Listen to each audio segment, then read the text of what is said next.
ओम नमो भगवते वासुदेवाय। ओम नमो भगवते वासुदेवाय। ओम नमो भगवते वासुदेवाय। ओम अज्ञानतिमिरान्धस्य ज्ञानाञ्जनेशलाकय चक्षुरुन्मीलितं येन तस्मै श्रीगुरवे नमः। श्रीचैतन्यमनोभीष्टं स्थापितं येन भूतले स्वयं रूपा कदा मह्यं तदा स्वावदन्तिहम्। हे कृष्णा करुणा सिन्धु दीनबन्धो जगत्पते गोपेश गोपिका कान्ता राधा कान्ता नमोऽस्तुते। तप्त कांचन गौरंगी राधे वृंदावनेश्वरी वृषभानुसुते देवी प्रणमामि हरिप्रिये। वाञ्छाकल्पतरुभ्यश्च कृपसिन्धुभ्येव च पतितानां पावनेभ्यो वैष्णवेभ्यो नमो नमः। नमो ओं विष्णुपादाय कृष्णप्रेष्ठाय भूतले श्रीमद्दे भक्तिवेदान्तस्वामिनिधि नामिने। नमस्ते सरस्वती देवी गौरवाणी प्रचारिणे निर्विशेष शून्यवादी पाचायते देशतारिणे। जय श्री कृष्ण चैतन्य प्रभु नित्यानंद श्री अद्वैत गदाधर श्रीवासदि गौरभक्त वृंदा। हरे कृष्णा कृष्ण कृष्णा हरे हरे। हरे राम राम राम हरे हरे। सर्वं कृष्णार्पणम्। हरे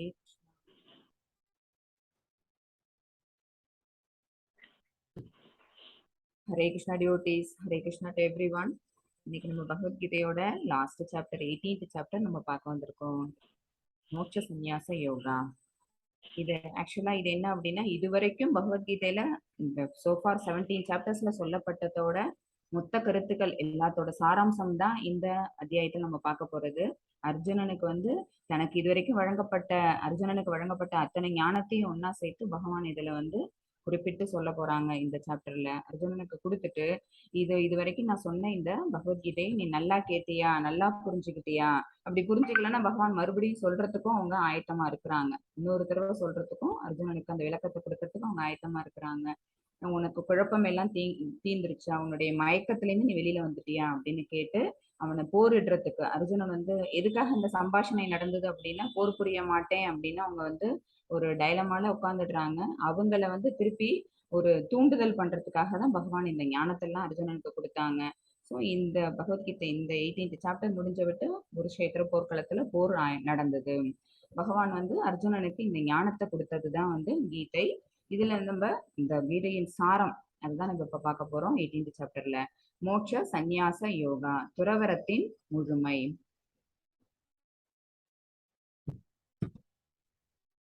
நம்ம செஷனுக்குள்ள போறதுக்கு முன்னாடி நம்மளோட ஸ்ரீ ஸ்ரீ ராதா கோவிந்தா பெங்களூர் இஸ்கான் டைட்டிஸ்க்கு நம்மளோட பிரார்த்தனைகளை சமர்ப்பிச்சுப்போம்। ஹரே கிருஷ்ண கிருஷ்ண கிருஷ்ண ஹரே ஹரே, ஹரே ராம ராம ராம ஹரே ஹரே। माताजी 18.1 माताजी। हरे कृष्णा। ओम श्री कृष्ण परब्रह्मणे नमः। श्रीमद्भगवद्गीता अद अष्टादशोऽध्यायः मोक्ष संन्यास योगः। अर्जुन उवाच संन्यासस्य महाभागो तत्त्वमिच्छामि वेदितुं त्यागस्य च ऋषिकेश पृथक् केशि निषूदनः। हरे कृष्णा। அர்ஜுனன் கூறினான், பலம் பொருந்திய புயங்களை உடையவரே, தியாகம் மற்றும் சந்நியாசத்தின் நோக்கத்தை புரிந்து கொள்ள நான் விரும்புகிறேன்। எகேன் இப்ப அர்ஜுனனுக்கு ஃபைனலா ஒரு டவுட் வருது, இந்த ஒரு கொஸ்டின் கேக்குறாங்க, இது ஒண்ணுதான் அர்ஜுனன் இந்த இடத்துல கேட்கறது। இவங்கள பகவான் கிட்ட என்னன்னு கேக்குறாங்க அப்படின்னா, கேசி அசுரனை கொன்றவரே, புலன்களின் அதிபதியை எப்படி அவங்க கால் பண்றாங்க அப்படின்னா ரிஷிகேஷ, அப்புறம் கேசி நிஷூதன, ஓகேவா। கேசி அப்படிங்கிறது யாரு அப்படின்னு பாத்தீங்கன்னா குதிரை ரூபத்துல வந்த ஒரு அசுரன், அந்த அசுரனை அவங்க கொன்னாங்க, ஓகேவா।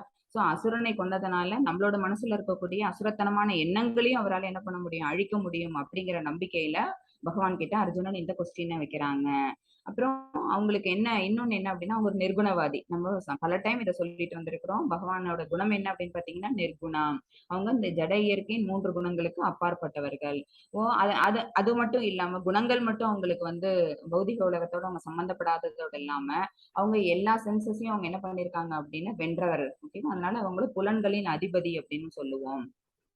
ஸோ இந்த மாதிரிலாம் பகவானை கால் பண்ணி அவங்க என்ன கேட்கறாங்க அப்படின்னா, தியாகம் மற்றும் சந்நியாசத்தின் நோக்கத்தை நான் புரிந்து கொள்ள விரும்புகிறேன்।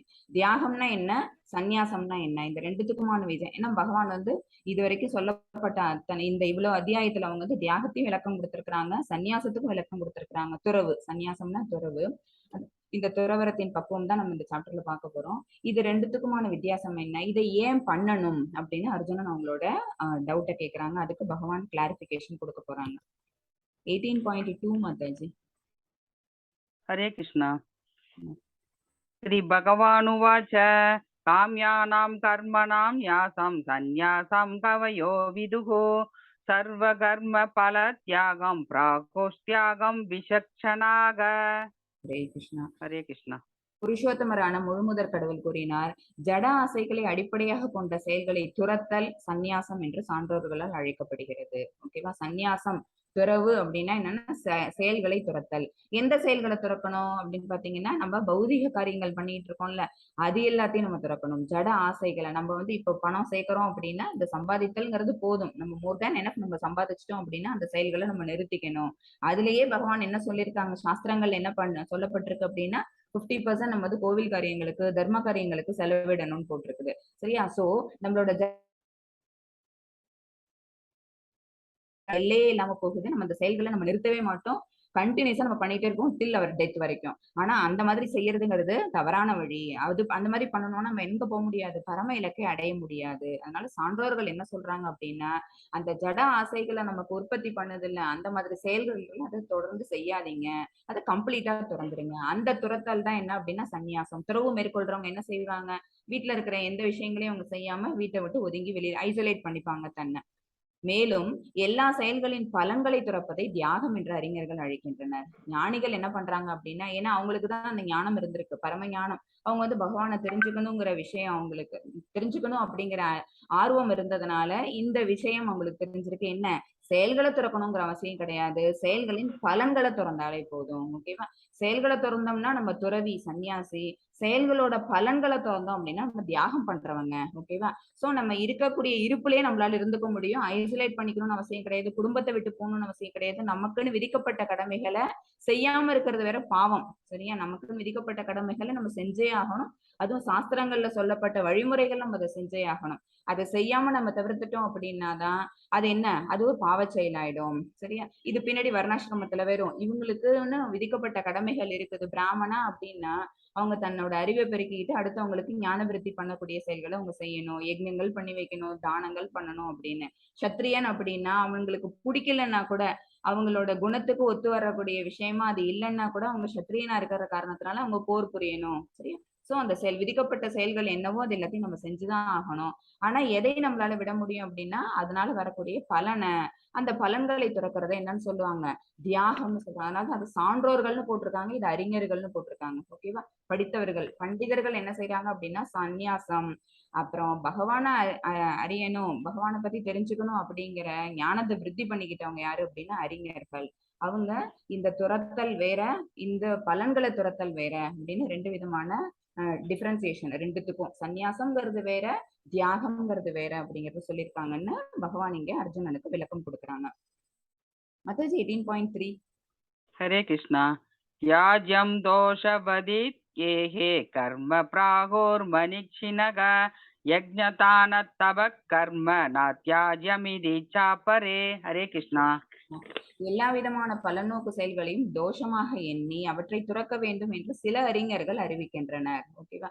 அதாவது பகவான் அறிகிறேன் அப்படிங்கிற அந்த முயற்சியில இறங்கி இருக்கிறது யாரு அப்படின்னா எல்லா விதமான பக்தர்களும். ஓகேவா? அவங்க அருவவாதிகளா கூட இருக்கலாம், தோன்றாரு அருவத்தை அந்த பிரம்மத்தையே கடவுள் அப்படின்னு நம்புறவங்களா கூட இருக்கலாம். சோ அந்த ஞானம் உள்ளவங்க என்ன செய்யறாங்க, எல்லா விதமான பலநோக்கு செயல்களையும் துறக்க வேண்டும். ஆனா அதுலயும் சிலது இருக்கு. என்னதான் நம்ம துறவரமே பூண்டாலும் கூட, நம்ம சந்நியாசமே எடுத்துக்கிட்டாலும் கூட, சில விஷயங்களை, சில பலநோக்கு செயல்கள் நம்ம விடக்கூடாது அப்படின்னு சாஸ்திரங்கள்ல சொல்லப்பட்டிருக்குது. எது கடமை, எது கடமை அல்ல, எது நல்லது, எது கெட்டது, இதெல்லாம் என்ன அப்படின்னா சாஸ்திர விதிகள். அந்த ஸ்கிரிப்சர்ஸ் நம்ம படிச்சு பார்த்தோம் அப்படின்னா அதுல சொல்லப்பட்டிருக்கும், இந்த விதிகளுக்கு உட்பட்டு நீங்க இந்த காரியங்களை செய்யணும். அந்த மாதிரி செய்ய வேண்டிய காரியங்கள் என்னென்ன, யாகம், தானம் மற்றும் தவம். சரியா? இதை நம்ம லாஸ்ட் சாப்டர்ல பார்த்தோம். இந்த யாகம் பண்றது, தானம் அண்ட் தென் தவம், இந்த மூணு செயல்களையும் என்றுமே கைவிடக்கூடாது என்று சில சாதுக்கள் கூறுகின்றனர். சாது யாரு அப்படின்னா துறவரம் மேற்கொண்டவர்கள். ஓகேவா? சோ இங்க பலநோக்கு செயல்கள் எல்லாத்தையுமே தோஷமா எண்ணி நம்ம தவிர்த்தணும், எல்லா விதமான செயல்களையும் விட்டுறணும் அப்படின்னு சில அறிஞர்கள் சொன்னாலும் கூட, யாகம், தானம் மற்றும் தவம் இந்த மூணு என்னன்னா எக்ஸப்ஷனல் கேசஸ். இந்த மூணு செயல்களையும் எந்த காரணத்தை கொண்டும் விடக்கூடாது அப்படின்னு சில சாதுக்கள் கூறுகின்றனர் அப்படின்னு பகவான் அர்ஜுனனுக்கு மறுபடியும் விளக்கம் கொடுக்கறாங்க. அதாவது தியாகத்துல எந்த விஷயங்கள்லாம் வரும் அப்படிங்கறத இன்னும் கொஞ்சம் டீப்பா கொடுக்கறாங்க. மத்தஜி 18.5. ஹரே கிருஷ்ணா. யஜ்ஞதான தப கர்ம நத்யாஜ்யம் காரியமேவ தத் யஜ்ஞோதானம் தபச்சைவ பாவனானி மனிக்ஷினாம். ஹரே கிருஷ்ணா. ஹரே கிருஷ்ணா. யாகம், தானம் மற்றும் தவத்தின் செயல்களை என்றுமே துறக்கக்கூடாது. இந்த 3 செயல்களையும் என்னைக்குமே நம்ம கைவிடக்கூடாது. அவற்றை செய்ய வேண்டியது அவசியம். சரியா? எந்த நிலைமையில இருந்தாலும் நம்ம லாஸ்ட் சாப்டர்ல படிச்ச போதே அந்த ஸ்ரத்தாதய விபாக யோகத்துல நம்ம என்ன படிச்சோம் அப்படின்னு பாத்தீங்கன்னா, 3 குணங்கள்ல இருக்கும் போதும் அவங்க எல்லாம் என்ன செய்யறாங்க அப்படின்னா, யாகம் செய்வாங்க, தானம் செய்வாங்க, தவம் செய்வாங்க. நேத்தி 3தோட டிஃபரன்சியேஷன் பார்த்தோம்ல. சத்துவகுணத்துல செய்யறவங்களோட யாகம், தானம் மற்றும் தவம் எப்படி இருந்தது, ரஜோகுணத்துல அந்த நம்பிக்கையில செய்யறவங்களோட யாகம், தானம் மற்றும் தவம் எப்படி இருந்தது அப்படின்னு அந்த டிஃபரன்சியேஷன் நம்ம பார்த்தோம். சோ முக்குணத்தின் அடிப்படையில கூட நம்ம அதெல்லாம் செய்யறவங்க உயிர்வாழிகள் இருக்கிறாங்கன்னு சொல்லியாச்சு. அதனால உயிர்வாழிகள் என்ன செய்யக்கூடாது, அந்த செயல்களை துறக்கக்கூடாது, அவற்றை செய்ய வேண்டியது அவசியம். உண்மையில் யாகம், தானம், தவம் ஆகியவை மிகச்சிறந்த ஆத்மாக்களையும் கூட தூய்மைப்படுத்துகின்றன. சரியா? இதெல்லாம் யார் பண்ணுனாங்க அப்படின்னு பாத்தீங்கன்னா, சாதாரண உயிர்வாழி மட்டும் இல்லாம தேவர்கள், அப்புறம் மிக உயர்ந்த அந்த உயர் சக்தி படைச்சவங்க எல்லாம் கூட, மிகச்சிறந்த ஆத்மாக்கள்லாம் கூட என்ன பண்ணிட்டு இருக்கிறாங்க, இந்த விஷயங்களை செய்யறாங்க, இந்த செயல்களை செய்யறாங்க. அது அவங்களோட ஆத்மாவை தூய்மைப்படுத்துகின்றது. எக்ஸாம்பிளுக்கு நம்ம இப்ப ஒரு துறவரம் மேற்கொண்ட ஒரு சன்னியாசி இருக்கிறாங்க. அவங்க ஒரு திருமணம் வைபவம் நடத்தி வைக்கிறாங்கன்னு வச்சுக்கோங்க. அவங்க ஒரு அதுக்கு பேர் என்ன அப்படின்னா விவாக யக்ஞா. ஒரு விவாகத்துல கலந்துக்க முடியுமா, ஒரு பெண்ணை அவங்க பார்க்க முடியுமா, அவங்க துறவியாச்சு, அவங்க எல்லாத்தையும் துறந்துட்டு சன்னியாசம் வாங்கிட்டாங்களே அப்படின்னு நம்ம அந்த இடத்துல என்ன பண்ணக்கூடாது, அவங்களோட செயலை வேற மாதிரி நம்ம கமெண்ட் பண்ணக்கூடாது. ஆக்சுவலா அவங்க என்ன, அவங்களுக்கு விதிக்கப்பட்ட செயல் என்ன அப்படின்னு பாத்தீங்கன்னா யாகம் பண்றது. ஓகேவா? அதை பண்றதுக்காக அவங்க அந்த இடத்துக்கு வந்திருக்கிறாங்க. சோ விதிக்கப்பட்ட கடமையை அவங்க செய்யறாங்க. அந்த மாதிரி செயலாற்றும் போது அது அந்த துறவரம் மேற்கொண்டதுக்கு எதிரான செயல் அல்ல. அதை ஞாபகத்துல வச்சுக்கணும். சரியா? அதே மாதிரி தானம் கொடுக்கறதும் என்ன அப்படின்னா, நல்ல இடத்துல உரிய இடத்தில் உரிய நபருக்கு உரிய நேரத்தில் வழங்கப்படக்கூடிய தானம் சிறந்ததுன்னு படிச்சிருக்கிறோம் நம்ம. அந்த மாதிரி தானங்கள் கொடுக்கலாம். அது தவம். அதே மாதிரி வாக்கு தவம், மனதவம், உடல் தவம், இதெல்லாம் நேற்று பார்த்தோம். இது எல்லாமே என்னன்னு அப்படின்னா செய்யாம விடக்கூடிய செயல்கள் அல்ல. எல்லாமே கண்டிப்பா செய்யணும்னு பகவானால பரிந்துரைக்கப்படுகிறது. எப்படி இருந்தா துறவரம் மேற்கொண்டாலும் சரி, தியாகம் பண்றவங்களா இருந்தாலும் சரி, இந்த 3 செயல்கள் கண்டிப்பாக நடைபெற்றே ஆக வேண்டும். 18.6 மாதாஜி. ஹரே கிருஷ்ணா. ஏதான்யவிது கர்மாணி சங்கம் த்யக்த்வா பலானி ச கர்த்தவ்யானீதி மே பார்த்த நிச்சிதம் மதம் உத்தமம். ஹரே கிருஷ்ணா. இத்தகு செயல்கள் அனைத்தும் பற்றுதல் இன்றி எந்த பலனையும் எதிர்பார்க்காமல் செய்யப்பட வேண்டும். எந்த செயல்கள்? இந்த யாகம், தானம் மற்றும் தவம், இது 3 அறச்செயல்கள். ஓகேவா? அறம் சார்ந்த செயல்கள் என்ன அப்படின்னு பாத்தீங்கன்னா, ஏன்னா பொதுவா பரம இலக்கை அடையணும், பகவான் அடையணும் அப்படின்னா நம்ம சொல்லியிருப்பாங்க, அறம், பொருள், இன்பம், வீடு. ஓகேவா? இந்த 3த்தையும் முடிச்சோம் அப்படின்னா வீடு பேரு அதுக்கு போவாங்க அப்படின்னு சொல்லுவாங்க. சரியா? சோ அறம் சார்ந்த விஷயங்கள் எல்லாத்தையுமே என்ன பண்ணணும் அப்படின்னா நம்ம துறக்காம செஞ்சுக்கிட்டு இருக்கணும். சோ யாகம் பண்றது, தானம் பண்றது, தென் தவம், இந்த 3மே என்ன அப்படின்னா அறம் சார்ந்த விஷயங்கள். இது 3த்தையும் பற்றுதல் இன்றி, அப்புறம் அதுல இருந்து நமக்கு என்ன ரிசல்ட் வரும், ஃப்ரூட்டிவ் ரிசல்ட் எதிர்பார்த்து நம்ம செயலை செஞ்சோம் அப்படின்னா அப்ப நமக்கு என்ன கிடைக்காது, பக்குவம் அடைய மாட்டோம், பகவான் அடைய மாட்டோம். சோ பலனை எதிர்பார்க்காம இந்த விஷயங்களை நம்ம செய்யணும். இவற்றை ஒரு கடமையாக செய்ய வேண்டும். நமக்குன்னு விதிக்கப்பட்ட கடமை. இந்த மாதிரி நம்ம அந்த கடமையை அதை நினைச்சு செஞ்சோம் அப்படின்னா அது பக்தி தொண்டுல சேர்ந்துரும். சரியா? நம்ம செய்ய வேண்டிய செயல்களை ஒரு கடமையா எண்ணி அந்த செயல் மேல பற்று இல்லாம நம்ம செஞ்சோம் அப்படின்னாலே அந்த செயல் என்ன ஆயிடுது அப்படின்னா டிவோஷனல் சர்வீஸா மாற்றம் பெறுது. அதுதான் பகவானை திருப்தி அளிக்கக்கூடிய செயல். அது நம்ம அந்த மாதிரி செஞ்சோம் அப்படின்னா அது பகவானை சந்தோஷப்படுத்தும். அப்ப அவங்களே என்ன செய்வாங்க, நம்ம அந்த செயலை மேல மேல செய்யறதுக்கு, அப்புறம் அதே நிலையிலேயே நம்ம இருக்கிறதுக்கு பகவானே நமக்கு துணை புரிவாங்க.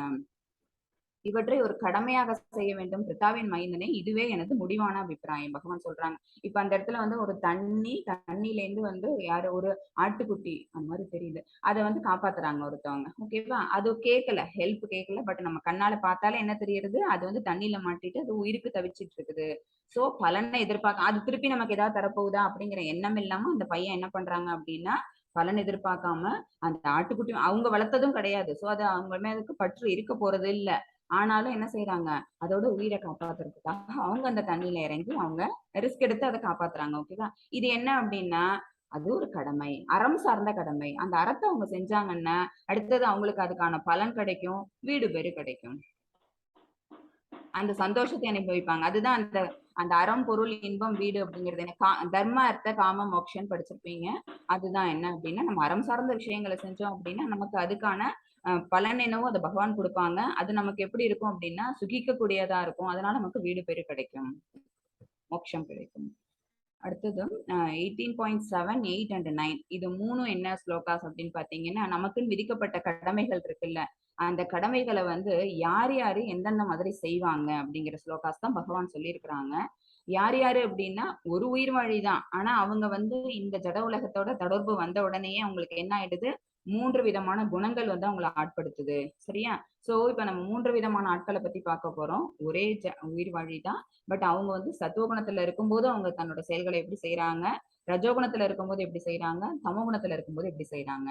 ஃபர்ஸ்ட் வந்து குணம் வந்து இக்னரண்ட். சரியா? இக்னரண்ட் மோட் அப்படிங்கிறது என்னன்னா அறியாமை குணம், தமோ குணம். தமோ குணத்துல இருக்கும்போது அவங்களுக்குன்னு பரிந்துரைக்கப்பட்ட கடமைகள் கண்டிப்பாக உண்டு.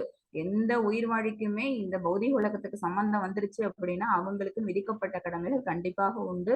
அதை நம்ம செயலாற்றியே ஆக வேண்டும்.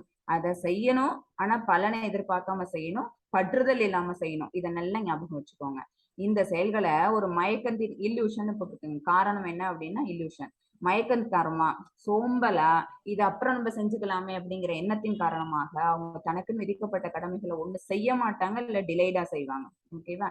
இதுதான் ஸ்லோகா 18.7 என்ன சொல்லுது அப்படின்னா, இந்த மாதிரி தனக்குன்னு விதிக்கப்பட்ட கடமைகளை செய்யாமல் அறவே தவிர்த்துருவாங்க, அல்லது டிலே பண்ணி செய்வாங்க. அதனால எந்த யூசேஜ் இருக்காது. ஏன் அப்படின்னா மயக்கத்தின் காரணமாக, சோம்பலின் காரணமாக செய்யாம இருந்தாங்கன்னா, அப்படி இருக்கவங்க எந்த குணத்தின் அடிப்படையில வராங்க அப்படின்னா இக்னோரண்ட், அதாவது தமோ குணத்தின் அந்த குணத்தை சார்ந்தவர்கள். அடுத்து 18.8ல வந்து அந்த ஸ்லோகா என்ன சொல்லுது அப்படின்னா, பரிந்துரைக்கப்பட்ட கடமைகள் உண்டு, ஆனா அதை செய்யறது கிடையாது. ஏன் அப்படின்னா காரணம் பாருங்க, டிஃபிகல்ட் டு டூ. அதை செய்யறது வந்து அவங்களுக்கு ரொம்ப கஷ்டமான காரியமா இருந்தது, அல்லது பயத்தை தோற்றுவிக்கிற காரியமா இருந்தது அப்படின்னா என்ன செய்ய மாட்டாங்க, அந்த காரியத்தை செய்யாம அதை தள்ளி போட்டுட்டே போவாங்க. அவங்களுக்கு வந்து பயம் கொடுக்கக்கூடியதோ அல்லது அவங்களுக்கு தொந்தரவு கொடுக்கக்கூடிய செயல்களாகவோ இருந்ததுன்னா அதை அவங்க செய்யாம விட்டுறாங்க. அப்படின்னா அவங்க எந்த இதுல இருக்காங்கன்னா தீவிர குணத்துல, அதாவது ரஜோகுணத்தை சார்ந்தவர்கள். ஆனா 18.9 அந்த ஸ்லோகா என்ன சொல்லுது அப்படின்னா, பரிந்துரைக்கப்பட்ட கடமைகள் இருக்கு, அந்த கடமைகளை கடமைக்காக செய்யறது. ஓகேவா? காரணம் என்ன அப்படின்னா duty, we have to do. டியூட்டிங்கிறது என்ன அப்படின்னா நமக்குன்னு விதிக்கப்பட்டது. நமக்குன்னு விதிக்கப்பட்டது நம்ம பிடிச்சதோ பிடிக்கலையோ. ஓகேவா? இந்த மாதிரி இருமையிலே இருக்க மாட்டாங்கல்ல, டுவாலிட்டியிலே இருக்க மாட்டாங்க. யாரு சத்துவகுணத்துல இருக்கவங்க என்ன அப்படின்னா நமக்கு பிடிச்சது ஒண்ணு, பிடிக்காதது ஒண்ணு, நமக்கு இது நன்மை தருமா தீமை தருமா, ஓகேவா, இதை செய்யறதுனால நமக்கு சந்தோஷம் வருமா துக்கம் வருமா, இதெல்லாம் அலசி ஆராயவே மாட்டாங்க. இந்த காரியம் பகவானால நமக்கு பரிந்துரைக்கப்பட்டிருக்குது, நம்ம இதை செஞ்சிருவோம். பலனையும் நம்ம எதிர்பார்க்க வேண்டாம், இதை செஞ்சதோட மேல நம்ம பற்றும் வைக்க வேண்டாம். நமக்குன்னு கொடுத்துருக்குறாங்க, அந்த கடமையா செஞ்சிருவோம்னு செய்யறாங்கல்ல. அப்ப அவங்க எந்த குணத்துல இருக்கிறாங்க அப்படின்னா மோட் ஆஃப் குட்னஸ், அதாவது சத்துவ குணத்தில் நிலை பெற்றோர். சோ 3 குணத்தில் நிலை பெற்றோர் 3 பேரும் அவங்களுக்காக விதிக்கப்பட்ட கடமைகளை எப்படி செய்யறாங்க, அதுக்கான காரணம் என்ன சொல்றாங்க அப்படிங்கறத இந்த 3 ஸ்லோகாச சொல்லுது. மத்தது 18.13, 14 ரெண்டுமே வச்சிருங்க. 34. ஹரே கிருஷ்ணா. பஞ்சைத்தானி மகாபாகோ காரணானி நிபோதமே சாங்கியே கிருதாந்தே புரோக்தானி சித்தையே சர்வ கர்மனாம். ஹரே கிருஷ்ணா.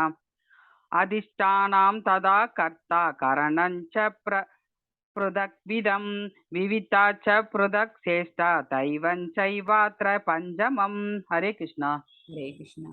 பலம் பொருந்திய புயங்களையுடைய அர்ஜுனா, பகவான் வந்து அர்ஜுனன் கிட்ட சொல்றாங்க, செயல்கள் அனைத்தும் நிறைவேற்றுவதற்கு வேதாந்தத்தின்படி 5 காரணங்கள் உள்ளன, அவற்றை தற்போது என்னிடமிருந்து அறிந்து கொள். ஏன் அப்படின்னா இதுக்கு நடுவுல இருக்க ஸ்லோகாஸ்ல என்ன சொல்லியிருந்தாங்க அப்படின்னா, இந்த செயல்களை தானே செய்யறேன் அப்படின்னு சில முட்டாள்கள் எடுத்துப்பாங்க. ஓகேவா? இந்த இந்த ஜட உலகத்துக்கு வந்த உடனே நமக்குன்னு புலன்கள் இருக்கு.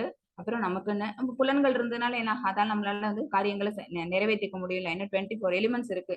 சோ இந்திரியங்களும் இருக்கு. அந்த அந்த இந்திரியங்கள் மூலமா நம்மளால அந்த வேலையை செஞ்சுக்கிறதுக்கான அறிவும் பகவான் நமக்கு கொடுத்துருக்காங்க. அப்படிங்கிறதுனால இந்த செயல்கள் எல்லாமே என்னாலே நிறைவேற்றப்பட்டது அப்படிங்கிற ஒரு எண்ணம் வந்து ஒரு ஜட வாழிக்கு வந்துட்டோம். ஒரு உயிர் வாழியானவன் அப்படி நினைச்சுப்பான். ஏன்னா இந்த உலகத்தையும் நம்ம ஆட்சி செய்ய போறோம், இந்த செயல்கள் எல்லாத்தையும் நம்மளாலதான் செய்ய போறோம், இந்த பேர் எல்லாம் நமக்கு தான் வரப்போகுதுங்கிற ஒரு பொய் அகங்காரம், பொய் கௌரவம் அவங்களை வந்து மூடிடுது. ஆனா பகவான் சொல்றாங்க அப்படி கிடையாது, அது முட்டாள்தனமான எண்ணம். ஒரு செயல் ஒண்ணு நடைபெறுது அப்படின்னா அதுக்கு 5 விதமான காரணங்கள் உள்ளது, அதை நான் இப்ப சொல்றேன் கேள் அப்படின்னு பகவான் சொல்றாங்க. அது என்னென்ன காரணங்கள், 5 விதமான காரணங்கள் என்ன அப்படின்னா, செயலுக்கான இடம், ஓகேவா, உடல், அப்புறம் செய்பவன், அப்புறம் பல்வேறு புலன்கள், தென் பலதரப்பட்ட முயற்சிகள், இறுதியாக பரமாத்மா. இவை செயலுக்கான 5 காரணங்கள் ஆகும். அவன் தன்னைத்தானே காரணகர்த்தான்னு நினைச்சுக்க முடியாது. இந்த பௌதிக இயற்கையில எந்த ஒரு செயல் நடைபெற்றாலும் அதுக்குன்னு ஒரு விளைவு வந்தாலும் அந்த விளைவுக்கு காரணம் நான் கிடையாது. என்னை ஆண்டு கொண்டிருக்கிற பரமாத்மா தான். என் மனசுக்குள்ள உறைஞ்சிட்டு இருக்கிற பரமாத்மா தான் அந்த செயலை நடத்தி வச்சாங்க அப்படிங்கிற எண்ணம் ஒரு தூய பக்தனுக்கு தான் வரும். சரியா? சோ அவங்களும் ஒரு முக்கியமான காரணம். அவங்க இல்லாம எதுவும் நடைபெறது கிடையாதுங்கிற எண்ணம் வந்து யாருக்கு தான் இருக்கும்? அறிவுள்ளவனுக்கு தான் இருக்கும். முட்டாள் பர்சனுக்கு அது கிடையாது அப்படின்னு பகவான் சொல்றாங்க. சோ என்னென்ன விஷயங்கள் அதுல இன்வால்வ் ஆயிருக்கு அப்படின்னா செயலுக்கான இடம், அதாவது உடல் கஷேத்திரம், அடுத்தது கஷேத்திரங்க செய்பவன், ஓகேவா? அடுத்தது பல்வேறு புலன்கள், அவனோட உடல்ல இருக்கக்கூடிய புலன்கள், தென் பலதரப்பட்ட முயற்சிகள். ஒரு விஷயத்தை நடத்தணும் அப்படின்னா எத்தனை எண்டர்ஸ் பண்ணிக்கிட்டே இருப்பாங்கல்ல, அதுதான் முயற்சிகள். அப்புறம் அந்த முயற்சிகள் மட்டும் இருந்தா பலன் வந்துருமா அப்படின்னா கிடையாது. நம்மளையும் மீறி ஒரு சக்தி சொல்லுவாங்கல்ல, ஒரு மெராக்கிள் அப்படிம்பாங்கல்ல, அந்த மெராக்கிள் யாரு அப்படின்னா நமக்கு இப்ப தெரியும் பகவான், ஓகேவா? நம்மளையும் மீறின சக்தி பரமாத்மா. இவையே செயல் நடைபெறுவதற்கான 5 காரணங்களாகும். 18.16. हरे कृष्णा। तत्रैवं सदि कर्तारम् आत्मानं केवलं दुयः पश्यत् यत्रुद बुद्धित्वान्न पश्यति दुर्मदिः। हरे कृष्णा। கிருஷ்ணா, இந்த 5 காரணங்களை கருதாமல் தன்னை மட்டுமே செயலாற்றுபவனாக கருதுபவன் விஷயங்களை உள்ளபடி காண முடியாது. அவன் நிச்சயமாக அறிவுடையவன் அல்ல. துர்மதி, அதாவது அவன் முட்டாள். சரியா? அவனுக்கு வந்து நல்ல அறிவுங்கிறது கிடையாது. பகவானை பத்தின முழுமையான ஞானம் அவனுக்கு இல்லாததுனால இந்த 5 காரணங்களை பற்றி வேதாந்தங்கள்ல சொல்லப்பட்டதுதான், பகவான் தான் சொன்னது அது. அதை மறுபடியும் இப்ப என்ன அர்ஜுனனுக்கு எடுத்துரைக்கிறாங்க. இந்த 5 காரணங்கள் இருக்குங்கிற விஷயம் தெரியாம செயலாற்றுபவன் என்ன செஞ்சுக்கிறான் அப்படின்னா தான் தான் இந்த காரியம் நடைபெற்றதுக்கான காரணம் அப்படின்னு அவன் நினைச்சுக்கிறான். அவனுக்கு உள்ளுக்குள்ள இருக்கிற நடக்கக்கூடிய இந்த விஷயங்கள் தெரியாது. தன்னுடைய முயற்சியோட இல்லாம பரமாத்மா ஒருத்தவங்களுடைய இருப்புனாலதான் அந்த செயல்கள் நடைபெறுதுங்கிற அறிவு இல்லாததுனால அவனை என்ன சொல்றாங்க, அவன் நிச்சயமாக அறிவுடையவன் அல்ல அப்படின்னு. 18 methods. हरे कृष्णा। ज्ञानं ज्ञेयं परिज्ञाता त्रिविधं कर्म सोदना करणं कर्म कर्तेति त्रिविध कर्म संग्रहः। हरे कृष्णा। ஹரே கிருஷ்ணா. ஒரு செயல் நடைபெறணும் அப்படின்னா ஃபர்ஸ்ட் இந்த செயலை தூண்டணும், ஓகேவா? அது எது எது அப்படின்னு பாத்தீங்கன்னா அறிவு, அறியப்படும் பொருள், அறிபவன் ஆகிய 3ம் செயலை தூண்டுபவை. அறிவு, அந்த ஞானம் இருக்கணும். அப்புறம் அறியப்படும் பொருள், அது நாலேஜ் இருந்தா அப்படின்னா தான் அறியப்படும் பொருள் என்னங்கிறத கண்டுபிடிக்க முடியும். பரமாத்மா தான் அறியப்படும் பொருள். அப்புறம் செயல் நடைபெறதுக்கு அந்த செயலை தூண்டி விடுறாங்க, ஓகேவா? அவங்க வந்து ஊக்கியா இருக்கிறாங்க. தென் எது வந்து செயலை உண்டாக்குது அப்படின்னா புலன்கள், செயல் மற்றும் செய்பவன் ஆகிய 3ம் செயலை உண்டாக்குபவை. அவங்களோட சென்சஸ் தான் என்ன பண்ணுது அப்படின்னு பாத்தீங்கன்னா அவனை கண்ட்ரோல் பண்றது மூலமா அந்த செயலை செய்ய வைக்குது. சோ தூண்டுதல் ஒண்ணு இருந்தது அப்படின்னாலே அவங்களுக்கு என்ன ஒரு உணர்வு ஒண்ணு ஏற்படும். ஒரு செயலை நம்ம செய்யறதுக்கு முன்னாடி அந்த செயலை பத்தி நம்ம நினைச்சு பார்ப்போம். ஃபர்ஸ்ட் அதை திங்க் பண்ணி பார்ப்போம். சரியா? திங்க் பண்ணி பார்த்த உடனே நமக்கு அந்த மனசுல என்ன தோணும் அப்படின்னா அந்த செயலை செஞ்சு முடிச்ச உடனே என்ன பலன் வரும் அப்படிங்கறத நம்ம உணர்ந்துருவோம், ஓகேவா? உணர்ந்துட்டு அதுலயே நமக்கு என்ன கிடைக்கணும், ஒரு சந்தோஷம் கிடைக்கும். ஓஹோ, இந்த செயலை இந்த விஷயத்த இந்த மாதிரியான வழியில நம்ம செஞ்சோம் அப்படின்னு நமக்கு இந்த மாதிரி பலன் கிடைக்குது அப்படிங்கிற அந்த நம்ம சிந்தனா சக்தி இருக்கு பாத்தீங்களா, அது எல்லாம் சேர்ந்துதான் என்ன பண்ணுது அப்படின்னா அந்த செயலை உண்டாக்குது. சோ அறிவு, அறியப்படும் பொருள், அறிபவன், இந்த 3 வந்து செயலை தூண்டுது அப்படின்னா அந்த செயலை வந்து உண்டாக்குறது எது அப்படின்னு பாத்தீங்கன்னா புலன்கள், செயல் மற்றும் செய்பவன். இந்த 3 சேர்ந்து என்ன பண்ணுது, ஒரு செயலை உண்டாக்குது. அதுல நம்ம என்ன பாத்துக்கிறோம் அப்படின்னு பாத்தீங்கன்னா அந்த ஊக்கம் தேவை. ஒரு செயலை செய்யணும் அப்படின்னா ஒரு ஊக்கம் தேவை. அந்த ஊக்கத்தை வந்து இந்த தூண்டுதல் அப்படிங்கிற விஷயம் கொடுக்குது. அறிவு கொடுக்குது அல்லது அறியப்படும் பொருள் கொடுக்குதுன்னு வச்சுக்கோங்களேன். நம்ம இந்த ஒரு காரியம் நடக்குது அப்படின்னா அதோட முடிவை நம்ம என்ன பண்ணுவோம், இமேஜினேட் பண்ணி பார்த்துருவோம். செய்யறதுக்கு முன்னாடியே நம்ம என்ன பண்ணுவோம், இமேஜினேட் பண்ணி பார்ப்போம். இமேஜினேட் பண்ணி பார்த்துட்டு அதோட பலனும் என்னன்னு நம்ம கண்டுபிடிச்சிருவோம். சோ ஆட்டோமேட்டிக்கா என்ன ஆகும், அந்த செயல் உண்டாயிடுது. ஹரே கிருஷ்ணா. இப்ப வந்து ஒரு 9 to 12 ஸ்லோகாஸ் பார்க்க போறோம். அதுல வந்து எந்தெந்த குணத்துல இருக்கவங்க என்னென்ன மாதிரியான வழிமுறைகள்ல அவங்க வந்து அவங்களோட அறிவு செயல்படும், அப்புறம் அவங்களோட செயல்பாடு எப்படி இருக்கும், அப்புறம் செய்பவன் எப்படி இருப்பான், ஓகேவா? அப்புறம் அவங்களோட நுண்ணறிவானது எந்த மாதிரி குணத்துல இருக்கும், அப்புறம் அவங்க வந்து மன உறுதி எப்படி இருக்கும் அப்படின்னு ஒரு 5 to 6 கொஸ்டின்ஸ் இருக்குது. இது எல்லாத்துக்கும் வந்து சத்துவகுணம், ரஜோகுணம் மற்றும் தமோ குணத்துக்கு தான் இந்த மார்க்ஸ். 3 மார்க்ஸ் நம்ம போட்டோம் அப்படின்னா சத்துவகுணம், நம்ம வந்து ரஜோகுணத்துல இருக்கோம் அப்படின்னு நம்ம நம்ம நினைச்சோம்னா அதுக்கு செகண்ட் 2 அது. அடுத்து தமோ குணத்துல இருக்கோம் அப்படின்னு பாத்தீங்கன்னா அதுக்கு அந்த 1. அதுக்கு நேரா நம்ம டிக் பண்ணிக்கிட்டே வந்தோம் அப்படின்னா நமக்கு எத்தனை மார்க் வருது நம்ம ஃபைனலா நம்ம பார்ப்போம். இதெல்லாம் வரிசையா இனிமேல் நம்ம பார்க்க போற ஸ்லோகாஸ். இது 3 என்ன அப்படின்னா 3 குணங்கள். 3 குணங்களை சம்பந்தப்படுத்தி தான் அந்த மார்க்ஸ் சொல்ல போறோம். ஒரு குணத்துக்கும் அவங்களோட செயல் எப்படி இருக்கும், அவங்களோட அறிவுங்கிறது எப்படி இருக்கும், அவங்களோட நுண்ணறிவு எப்படி இருக்கும், மன உறுதி எப்படி இருக்கும், சரியா? அப்புறம் அவன் எப்படி செய்வான், அந்த உயிர்வாழியானவன் அந்த செயலை எப்படி செய்வான் அப்படிங்கிற அடிப்படையில ஸ்லோகாஸ் வரப்போகுது. மாதாஜி 19, 20, 21 ஹரே கிருஷ்ணா மாதாஜி. 22 4.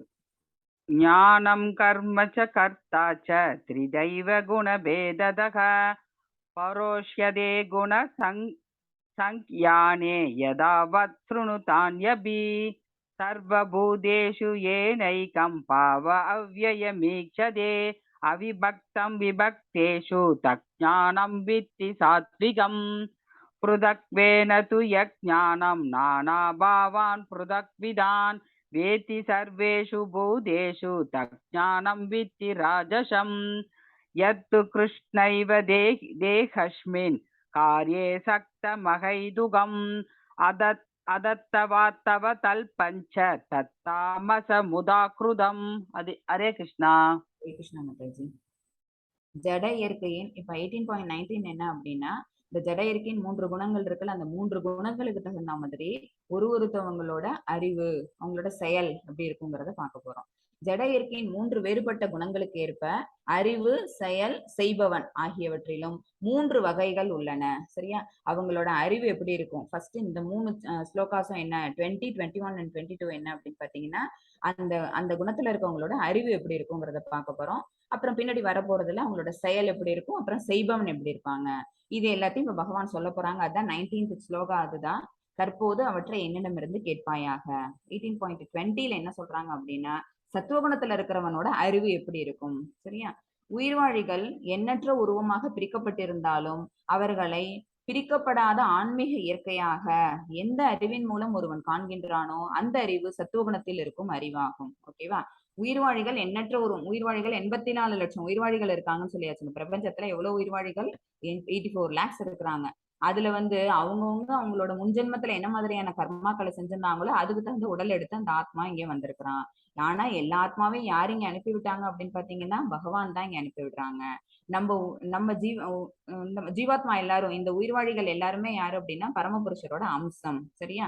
சோ அவங்களோட அம்சம் நமக்கு இருக்கிறதுனால அவங்களோட தன்மைகள் நமக்கு கொஞ்சம் ஒட்டிட்டு இருக்குது. அதே மாதிரி அவங்களோட ஃப்ரீடமும் நமக்கு கொஞ்சம் இருக்குது. அந்த ஃப்ரீவில் இருக்கிறதுனாலதான் நம்மளோட இயற்கை இந்த ஜட இயற்கைக்கு சம்பந்தமா நம்ம என்ன செஞ்சிடறோம், பகவானை மறந்துட்டு இதோட சம்பந்தப்பட்டு இந்த மாதிரி காரியங்களை செஞ்சுட்டு இருக்கிறோம். அவங்க ஃப்ரீடம் கொடுக்காம இருந்ததுன்னு வச்சுக்கோங்களேன், அவங்களோட கட்டுப்பாட்டுலயே நம்ம இருந்திருப்போம். அவங்க ஃப்ரீடம் கொடுத்ததுனால நம்ம அவங்கள மறந்துட்டு மாயைக்கு கட்டுப்பட்டுட்டோம். சரியா? உயிர்வாழியானவன் ஏதோ ஒரு செயலை செஞ்சே ஆகணும். ஒண்ணு பக்தி தொண்டு பண்ணணும், இல்ல மாயைக்கு தொண்டு பண்ணணும். சரியா? உயிர்வாழிகள் எண்ணற்ற உருவமாக பிரிக்கப்பட்டிருந்தாலும், இவ்வளோ பல ஸ்பீஷஸ் இருக்காங்க, எப்படி பிரிக்கப்பட்டிருந்தாலும் அவர்களை பிரிக்கப்படாத ஆன்மீக இயற்கையாக எப்ப நம்மளால உணர்ந்துக்க முடியும்? அந்த அறிவு எப்ப நமக்கு வரும்? ஒரு தத்வித்தி பிரணிபாதேன ஒரு ஸ்லோகம் படிச்சிருப்போம் நம்ம. என்ன அப்படின்னா ஒரு ஆன்மீக குரு ஒருத்தவங்க நமக்கு சொல்லி கொடுத்திருந்தாங்கன்னா நமக்கு அந்த அறிவு வந்திருக்கும். அப்படி இல்லைன்னா நம்மளே கற்றுக்கின்ற பண்டிதனா இருந்தோம் அப்படின்னா நமக்கு அது வந்திருக்கும். ஓகேவா? பண்டிதன் என்ன பண்ணுவாங்க? எல்லாரையும் பண்டிதாக சமதர்ஷனாகன்னு ஒரு ஸ்லோகம் பார்த்தோம். ஏன்னா எல்லாரையும் ஒரே மாதிரி பார்ப்பாங்க. அது மனிதனா இருந்தாலும் சரி, பறவையா இருந்தாலும் சரி, நாயா இருந்தாலும் சரி, நாயை தின்பவனா இருந்தாலும் சரி, பன்றியா இருந்தாலும் சரி, எல்லா உயிர்வாழிகளையும் ஒரே மாதிரி பாக்குறதுக்கான காரணம் என்ன அப்படின்னா ஆன்மீக பார்வை. அவங்களுக்குள்ள என்ன இருக்கு அப்படின்னு பாத்தீங்கன்னா எல்லாருடைய மனசுக்குள்ளயும் பரமாத்மா உரையிறாருங்கிற அந்த ஆன்மீக குணம் அவங்களுக்கு சார்ந்து இருக்குது. அந்த அறிவு இருந்தது அப்படின்னாலே அது அந்த குணம் அப்படின்னு பாத்தீங்கன்னா சத்துவ குணம். சரியா? உயிர்வாழிகள் நிறைய பேரா பிரிஞ்சிருக்கிறாங்க. ஆனா எல்லா உயிர்வாழிகளுமே பிரிக்கப்படாத ஒரே ஆளுதான் அப்படின்னு, எல்லாருமே பரமாத்மாவை சார்ந்தவர்கள் தான் அப்படின்னு ஒருத்தவனுக்கு அந்த ஞானம் இருந்தது, அந்த அறிவு இருந்து அது மூலமா அந்த கண்களால அவன் எல்லாரையும் பார்த்தான்னா அந்த அறிவு யாருக்குள்ள அறிவு அப்படின்னா சத்துவகுணத்துல இருக்கக்கூடிய ஒருத்தவங்களோட அறிவு. சோ அந்த ஜீவாத்மா யாரு அப்படின்னா சத்துவகுணத்தில் நிலை பெற்றவனாக இருப்பாங்க. எந்த அறிவின் மூலம் வெவ்வேறு உடல்களில் வெவ்வேறு விதமாக உயிர்வாழிகள் இருப்பதாக ஒருவன் காண்கின்றானோ, ஓகேவா, அப்ப என்ன ஆகாது? சமதர்ஷனா கிடையாது. இது நாய்னா இது நாய், இது நாயை தின்பவனா நாயை தின்பவன், இவன் உயிராத்மானா இவன் உயிராத்மா, இது பறவைனா பறவை அப்படின்னு சாதாரண நம்மளோட புறக்கண்களுக்கு எப்படி தோற்றம் அளிக்குதோ அதே மாதிரி அவன் புத்திக்கும் கொண்டு போனான்னு வச்சுக்கோங்களேன். அந்த அறிவு என்ன அப்படின்னா ரஜோகுணத்தில் இருப்பதாக புரிந்து கொள்ளப்பட வேண்டும். எந்த அறிவின் மூலம் உண்மையை பற்றிய அறிவின்றி ஒரே விதமான செயலில் பற்றுதல் கொண்டு அதையே எல்லாமாக அறிகின்றானோ அந்த அற்பமான அறிவு தமோகுணத்தில் இருப்பதாக கூறப்படுகின்றது.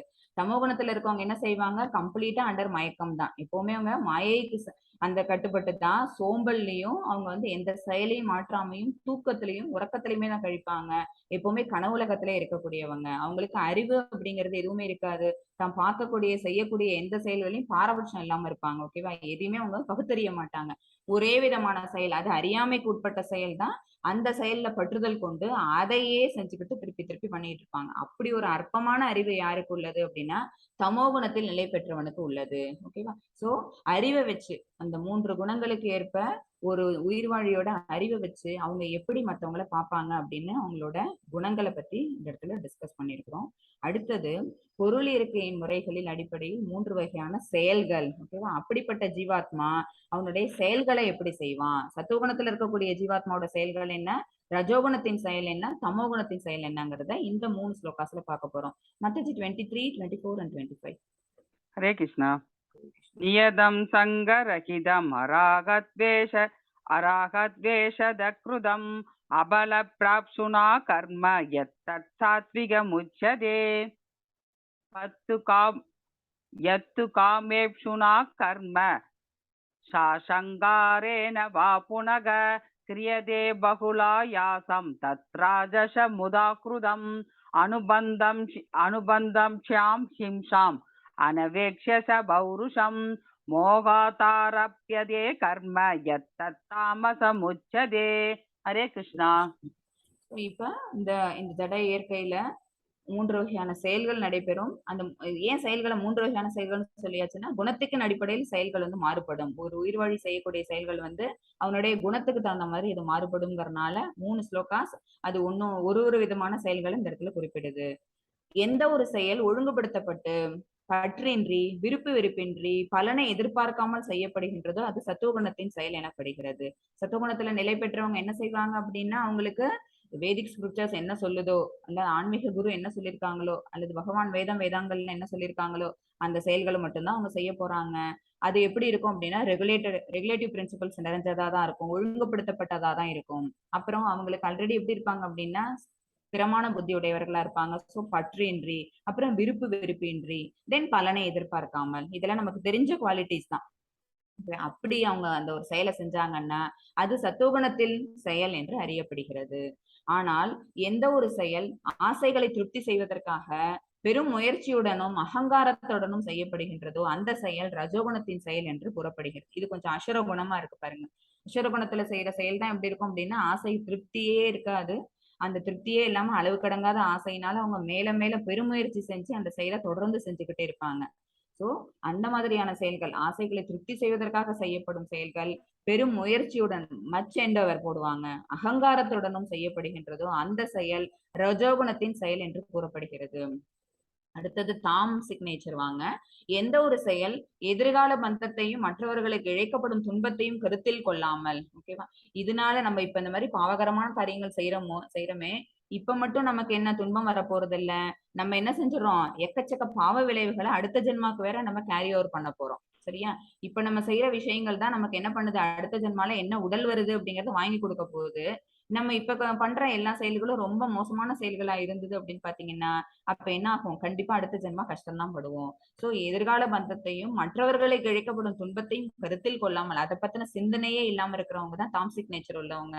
அவங்க என்ன பண்ணுவாங்க, சாஸ்திர விதிகளை புறக்கணித்து ஜஸ்ட் ஆப்போசிட் சத்துவகுணம். சத்துவகுணம் எப்படி பண்ணுவாங்களோ அதுக்கு நேர ஆப்போசிட்டா அவங்க பண்ணுவாங்க. சாஸ்திர விதிகளை புறக்கணித்து மயக்கத்தில் செய்யப்படுகின்றதோ அந்த செயல் தமோகுணத்தின் செயலாக கூறப்படுகின்றது. ஓகேவா? தாம்சிக் நேச்சர்ல இருக்கவங்களோட செயல் அது. சோ இதை நம்ம வந்து நம்மளுடைய செயல்கள் இதுல எந்த வகையில இருக்குங்கிறத பார்த்து அதுக்கு தகுந்த மாதிரி நம்ம மார்க் போட்டுக்கணும். 3-ஆ 2-ஆ 1-ஆ. பொருள் இயற்கையின் முறைகள் அடிப்படையில் 3 வகையான தொழிலாளர்கள். தொழிலாளர் அப்படின்னா என்ன அர்த்தம்னா செயலை செய்பவன். ஓகேவா? சோ அந்த ஒரு உயிர் வாழி எடுத்துக்கிறோம். அவங்களோட அறிவை ஃபர்ஸ்ட் பார்த்தோம், அடுத்தது அவங்களோட செயலை பார்த்தோம், அடுத்தது இப்ப செய்பவனை பார்க்க போறோம். ஓகேவா? அதை நல்லா ஞாபகம் வச்சுக்கோங்க. தொழிலாளர்கள்னு போட்டாங்க, பட் செயலை செய்பவன் அப்படின்னு எடுத்துக்கோங்க. Mataji 26, 27, 28. Hare Krishna. Hare Krishna. Mutta sangonaham vadi trutyuttasaga samanvidaga sitya sityo nirvikaraga karta satvika uchade ragi karmala preshur lupto himhatmako sushiki harsha soganvidak karta rajasha parikirtidaga ayukta prakrudak saptaka sado नैष्कृतिकोलसः विषादी दीर्घसूत्री च कर्ता तामस उच्यते. हरे कृष्णा. ஹரே கிருஷ்ணா. எவனொருவன் ஜட இயற்கை குணங்களின் தொடர்பின்றி அகங்காரமின்றி உற்சாகம் மற்றும் மன உறுதியுடன் வெற்றி தோல்விகளை பொருட்படுத்தாது தனது கடமைகளை செய்கின்றானோ அத்தகு செயலாளி சத்துவகுணத்தில் இருப்பதாக கூறப்படுகின்றது. ஓகேவா? யாரு? ஒரு ஒரு செயலை செய்பவன், அது ஒரு உயிர்வாழி, அவன் சத்துவகுணத்துல இருந்தான் அப்படின்னா அவனுடைய செயல்பாடு எப்படி இருக்கும் அப்படின்னா, இயற்கை குணங்களின் தொடர்பின்றி, எந்த குணத்துக்கும் அவனோட தொடர்பு இருக்காது, அகங்காரம் இன்றி, அவனோட செயல்கள் அகங்காரம் இருக்காது, நான் தான் செஞ்சேன் அப்படிங்கிற எண்ணம். அடுத்தது உற்சாகம் மற்றும் மன உறுதி. அது எவ்வளவு உடலுக்கு கஷ்டப்படக்கூடிய செயலா இருந்தாலும் கூட, அவனுடைய உடல் வலிமை மன வலிமை சோதிக்கக்கூடிய செயல்களா இருந்தாலும் கூட அவங்க என்ன செய்வாங்க? Yes, we have to do our duty. ஏன்னா அந்த டியூட்டியா நினைச்சு செய்யறாங்க, கடமை அப்படின்னு நினைச்சு செய்யறதுனால அவங்களுக்கு உற்சாகம் தன்னால வந்துருது, டிட்டர்மைண்டா செய்வாங்க, மன உறுதி. அப்புறம் வெற்றி தோல்விகளை பொருட்படுத்தாது. ஏன் வெற்றி தோல்வியை பொருட்படுத்த மாட்டாங்க அப்படின்னா அவங்களுக்கு பலன் மேல பற்றுதல் கிடையாது. சோ பலன் மேல பற்றுதல் இருந்தாதான் வெற்றி அப்படிங்கிற எண்ணம் நமக்கு வரப்போகுது. சோ வெற்றி தோல்வி எல்லாத்தையும் யாருக்கிட்ட விட்டாங்க? பகவான்கிட்ட விட்டாச்சு. சோ அப்படி பொருட்படுத்தாது தனது கடமைகளை செய்கின்றானோ, யார் அந்த மாதிரி செய்கின்றானோ அந்த மாதிரி செய்பவன், செயலை செய்பவன் யாரு அப்படின்னா சத்துவகுணத்தில் நிலை பெற்றிருக்கிறான். ஓகேவா? அடுத்தது 27. எவனொருவன் தனது உழைப்பின் பலன்களில் பற்றுதல் கொண்டு, உழைப்பின் பலன்களில் பற்றுதல் கொண்டுனாலே அந்த ரிசல்ட் அவன் எதிர்பார்க்கிறான்னு அர்த்தம். அந்த பலன்களை அனுபவிக்க விரும்பி பேராசை கொண்டு எப்போதும் பொறாமையுடன் தூய்மையின்றி இன்பத் துன்பங்களால் பாதிக்கப்படுகின்றானோ அத்தகு செயலாளி ரஜோகுணத்தில் இருப்பதாக கூறப்படுகின்றது. ஓகேவா? நம்ம ஏதாவது ஒரு செயலை செய்யறோம், செஞ்சுட்டு அதை நான் இன்னொருத்தவங்க அப்ரிஷியேட் பண்ணணும்னு யோசிப்போம். ஓகேவா? சோ அது அப்படின்னாலே என்ன ஆகுது? நமக்கு பற்றுதல் வருதுன்னு அர்த்தம். அந்த பலன்களை அனுபவிக்க விரும்பி, ஓகே நம்ம இதை நல்லா செஞ்சுட்டோமா, அப்புறம் நெக்ஸ்ட் டைம் நம்மளதானே அவங்க கூப்பிடுவாங்க அப்படின்னு அந்த பலனை நம்ம அனுபவிக்க விரும்புவோம். பேராசை வரும். அப்புறம் எப்போதும் பொறாமை, நம்மளை விட அவங்க இன்னும் நல்லா பண்ணிட்டாங்களோ இல்ல அவங்கள விட நம்ம இன்னும் கொஞ்சம் நல்லா பண்ணணும் அப்படின்னு என்ன ஆகும்? போட்டி வரும். போட்டி வந்ததுனால ஆட்டோமேட்டிக்கா பேராசை பொறாமை வரும். தூய்மையின்றி இன்ப துன்பங்களால் பாதிக்கப்படுகின்றானோ, இந்த பலன் நல்லபடியா கிடைச்சதுன்னா நமக்கு இன்பம், பலன் நமக்கு ஆப்போசிட்டா, நம்ம எதிர்பார்த்ததுக்கு ஆப்போசிட்டா வந்தது அப்படின்னா நிச்சயமா நம்ம துன்பத்தை தான் துன்பம் தான் நமக்கு கிடைக்கும், அதனால பாதிக்கப்படுவோம். அத்தகு செயலாளி ரஜோகுணத்தில் இருப்பதாக கூறப்படுகின்றது. எவனொருவன் சாஸ்திர விதிகளுக்கு எதிரான செயலில் எப்போதும் ஈடுபட்டு, சாஸ்திரிக்கல ரெஃபரன்சஸ்ல என்ன சொல்லப்பட்டிருக்குதோ அதுக்கு ஆப்போசிட் விஷயங்களை செய்யறது, செய்யின்னு சொன்னா செய்யாம இருக்கிறது. பௌதிகவாதியாக, பௌதிகவாதியான கம்ப்ளீட்டா மெட்டீரியலிஸ்டிக் பர்சனா, பிடிவாதக்காரனாக, செய்யாதன்னு சொன்னாலும் செய்யற ஒரு பிடிவாதம் இருக்கும்ல சில பேருக்கு. அப்புறம் ஏமாற்றுபவனாக, அந்த சீட்டிங் ப்ரெஃபரன்சிட்டி அவங்களுக்கு ஆட்டோமேட்டிக்கா வந்துடும். ஏன்னா அவங்களே ஒரு சோம்பலான பர்சன்.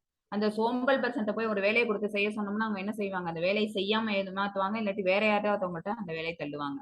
பிறரை அவமதிப்பதில் நிபுணனாக, மற்றவங்களை என்ன செய்வாங்க அப்படின்னா அவங்களுக்கு வேண்டிய மரியாதைய அவங்களுக்குன்னு ஒரு உரிய இடத்தை கொடுக்கணும்ல, அப்படி இல்லாம அவமதிப்பு பண்ணுவாங்க. சோம்பேறியாக, எப்போதும் வருத்தம் தோய்ந்தவனாக, ஆட்டோமேட்டிக்கா வருத்தம் தான் வரும். ஏன்னா எந்த செயலையும் செய்யல அப்படின்னா உங்களுக்கு பலன் எதுவும் கிடைக்க போறது இல்லை. ஏன்னா பலன் மேல உங்களுக்கு பற்றுதல் இருக்கிறதுனால. சோ அப்படி இருந்தனால ஆட்டோமேட்டிக்கா உங்களுக்கு என்ன ஆகும் அப்படின்னா வருத்தம் வரும். மற்றும் காலம் தாழ்த்துபவனாக, எந்த செயலையும் உடனுக்குடன் முடிக்காம அப்புறம் செஞ்சுக்கலான்னு டிலே பண்ணிட்டே போறாங்கல்ல, அத்தகு செயலாளி தமோகுணத்தில் இருப்பதாக கூறப்படுகிறது. சோ இப்படி எல்லாம் செயலை யாரெல்லாம் செய்யறானோ அவனெல்லாம் என்னன்னு சொல்றோம்? தமோகுணத்தில் நிலை பெற்றவன். ஓகேவா? சோ சத்துவகுணத்தில் நிலை பெற்றவனோட செயல் அவர் எப்படி இருப்பாரு, தமோகுணத்துல இருக்கிறவங்க எப்படி இருப்பாங்க, ரஜோகுணத்துல எப்படி இருப்பாங்கிறத பகவான் இந்த 3 ஸ்லோகாஸ்லயும் விவரமா சொல்லியிருக்கிறாங்க. அடுத்தது பொருளியற்கையின் முறைகளின் அடிப்படையில் 3 வகையான நுண்ணறிவு. ஓகேவா? அவங்களுக்கான நுண்ணறிவு, அதே நாலேஜ், அது ஒரு பொட்டன்சி. அவங்களுக்கு அறிவு வேற, நுண்ணறிவு வேற. இத பகவான் இப்ப எகைன் 3 ஸ்லோகாஸ்ல சத்துவகுணம், ரஜோகுணம் அண்ட் தமோகுணம் இந்த 3த்துலயும் அவங்க சொல்ல போறாங்க. மத்தஜி 30, 31 and 32. ஹரே கிருஷ்ணா. ஹரே கிருஷ்ணா. என்ன மாதாஜி? 29 படிச்சிருங்க மாதாஜி. 29 சரி. ஹரே கிருஷ்ணா. புத்தேர் பேதம் துர்தச்சைவ குணத்ரிவிதம் ஸ்ருணு प्रोच्यमानमशेषेण पृथक्त्वेन धनञ्जय प्रवृत्तिञ्च निवृत्तिञ्च कार्यकार्ये भयाभवे बन्धं मोक्षं च या वेति बुद्धिशा पार्थ सात्विकी यया धर्ममधर्मं च कार्यं कार्यमेव च अयदावत् प्रजानाति बुद्धिशा पार्थ राजसी अधर्मं धर्ममिति या मन्यते तमसा वृथा सर्वार्थान् विपरीतां च बुद्धिशा पार्थ तामसी. हरे कृष्णा. இந்த ஜட இயற்கையில் முறைகளின் அடிப்படையில் அவங்கவுங்களோட குணத்துக்கு தகுந்த மாதிரி ஒரு பெர்சனாலிட்டிக்குமான நுண்ணறிவு என்னங்கிறத பகவான் சொல்றாங்க. அது 30ல நம்ம பாக்குறது, பிரித்தாவின் மைந்தனை செய்யத்தக்கது எது செய்யத்தகாதது எது, பிரவித்திம்ச நிவத்திம்ச, எந்த செயல்களும் நம்ம செய்யணும், எதை நம்ம செய்யக்கூடாது அப்படின்னு சாஸ்திரங்கள்ல விதிக்கப்பட்டிருக்கும். அப்புறம் பயப்படத்தக்கது எது பயப்படத்தகாதது, எதுக்கு நம்ம பயப்படணும், எதை பயப்படாம ஃபியர்லெஸ்ஸா நம்ம செய்யலாங்கிறது. அப்புறம் எது பந்தப்படுத்துவது, எது விடுதலை செய்வது, எது நம்மளை கட்டி போடும், எது நம்மளை லிபரேட் பண்ணும் ஆகியவற்றை அறியக்கூடிய புத்தி சத்துவகுணத்தில் இருப்பதாகும். ஓகேவா? அதனாலதான் இதை நுண்ணறிவுன்னு சொன்னாங்க. இதெல்லாம் என்ன அப்படின்னா ஒரு ஞானம் இருக்கணும். சாதாரண நாலேஜுங்கிறது வேற, இந்த ஞானம்ங்கிறது வேற. செய்யக்கூடிய செயல்கள் செய்யக்கூடாத செயல்கள் அவங்க தெரிஞ்சு வச்சிருப்பாங்க. எதுக்கு பயப்படணும், எதை பயப்படாம செய்யலாங்கிற அந்த காரியங்களை அவங்களுக்கு தெரிஞ்சிருக்கும். எந்த விஷயங்களை செய்யறது நம்மள இங்கே கட்டி போடும், எது நம்மள லிபரேட் பண்ணுங்கிற விஷயங்கள் அவங்களுக்கு தெரியும். இப்படி இருக்கக்கூடிய புத்தி யாருக்கு இருக்கும் அப்படின்னா சத்துவகுணத்தில் நிலை பெற்றவர்களுக்கு இருக்கும்.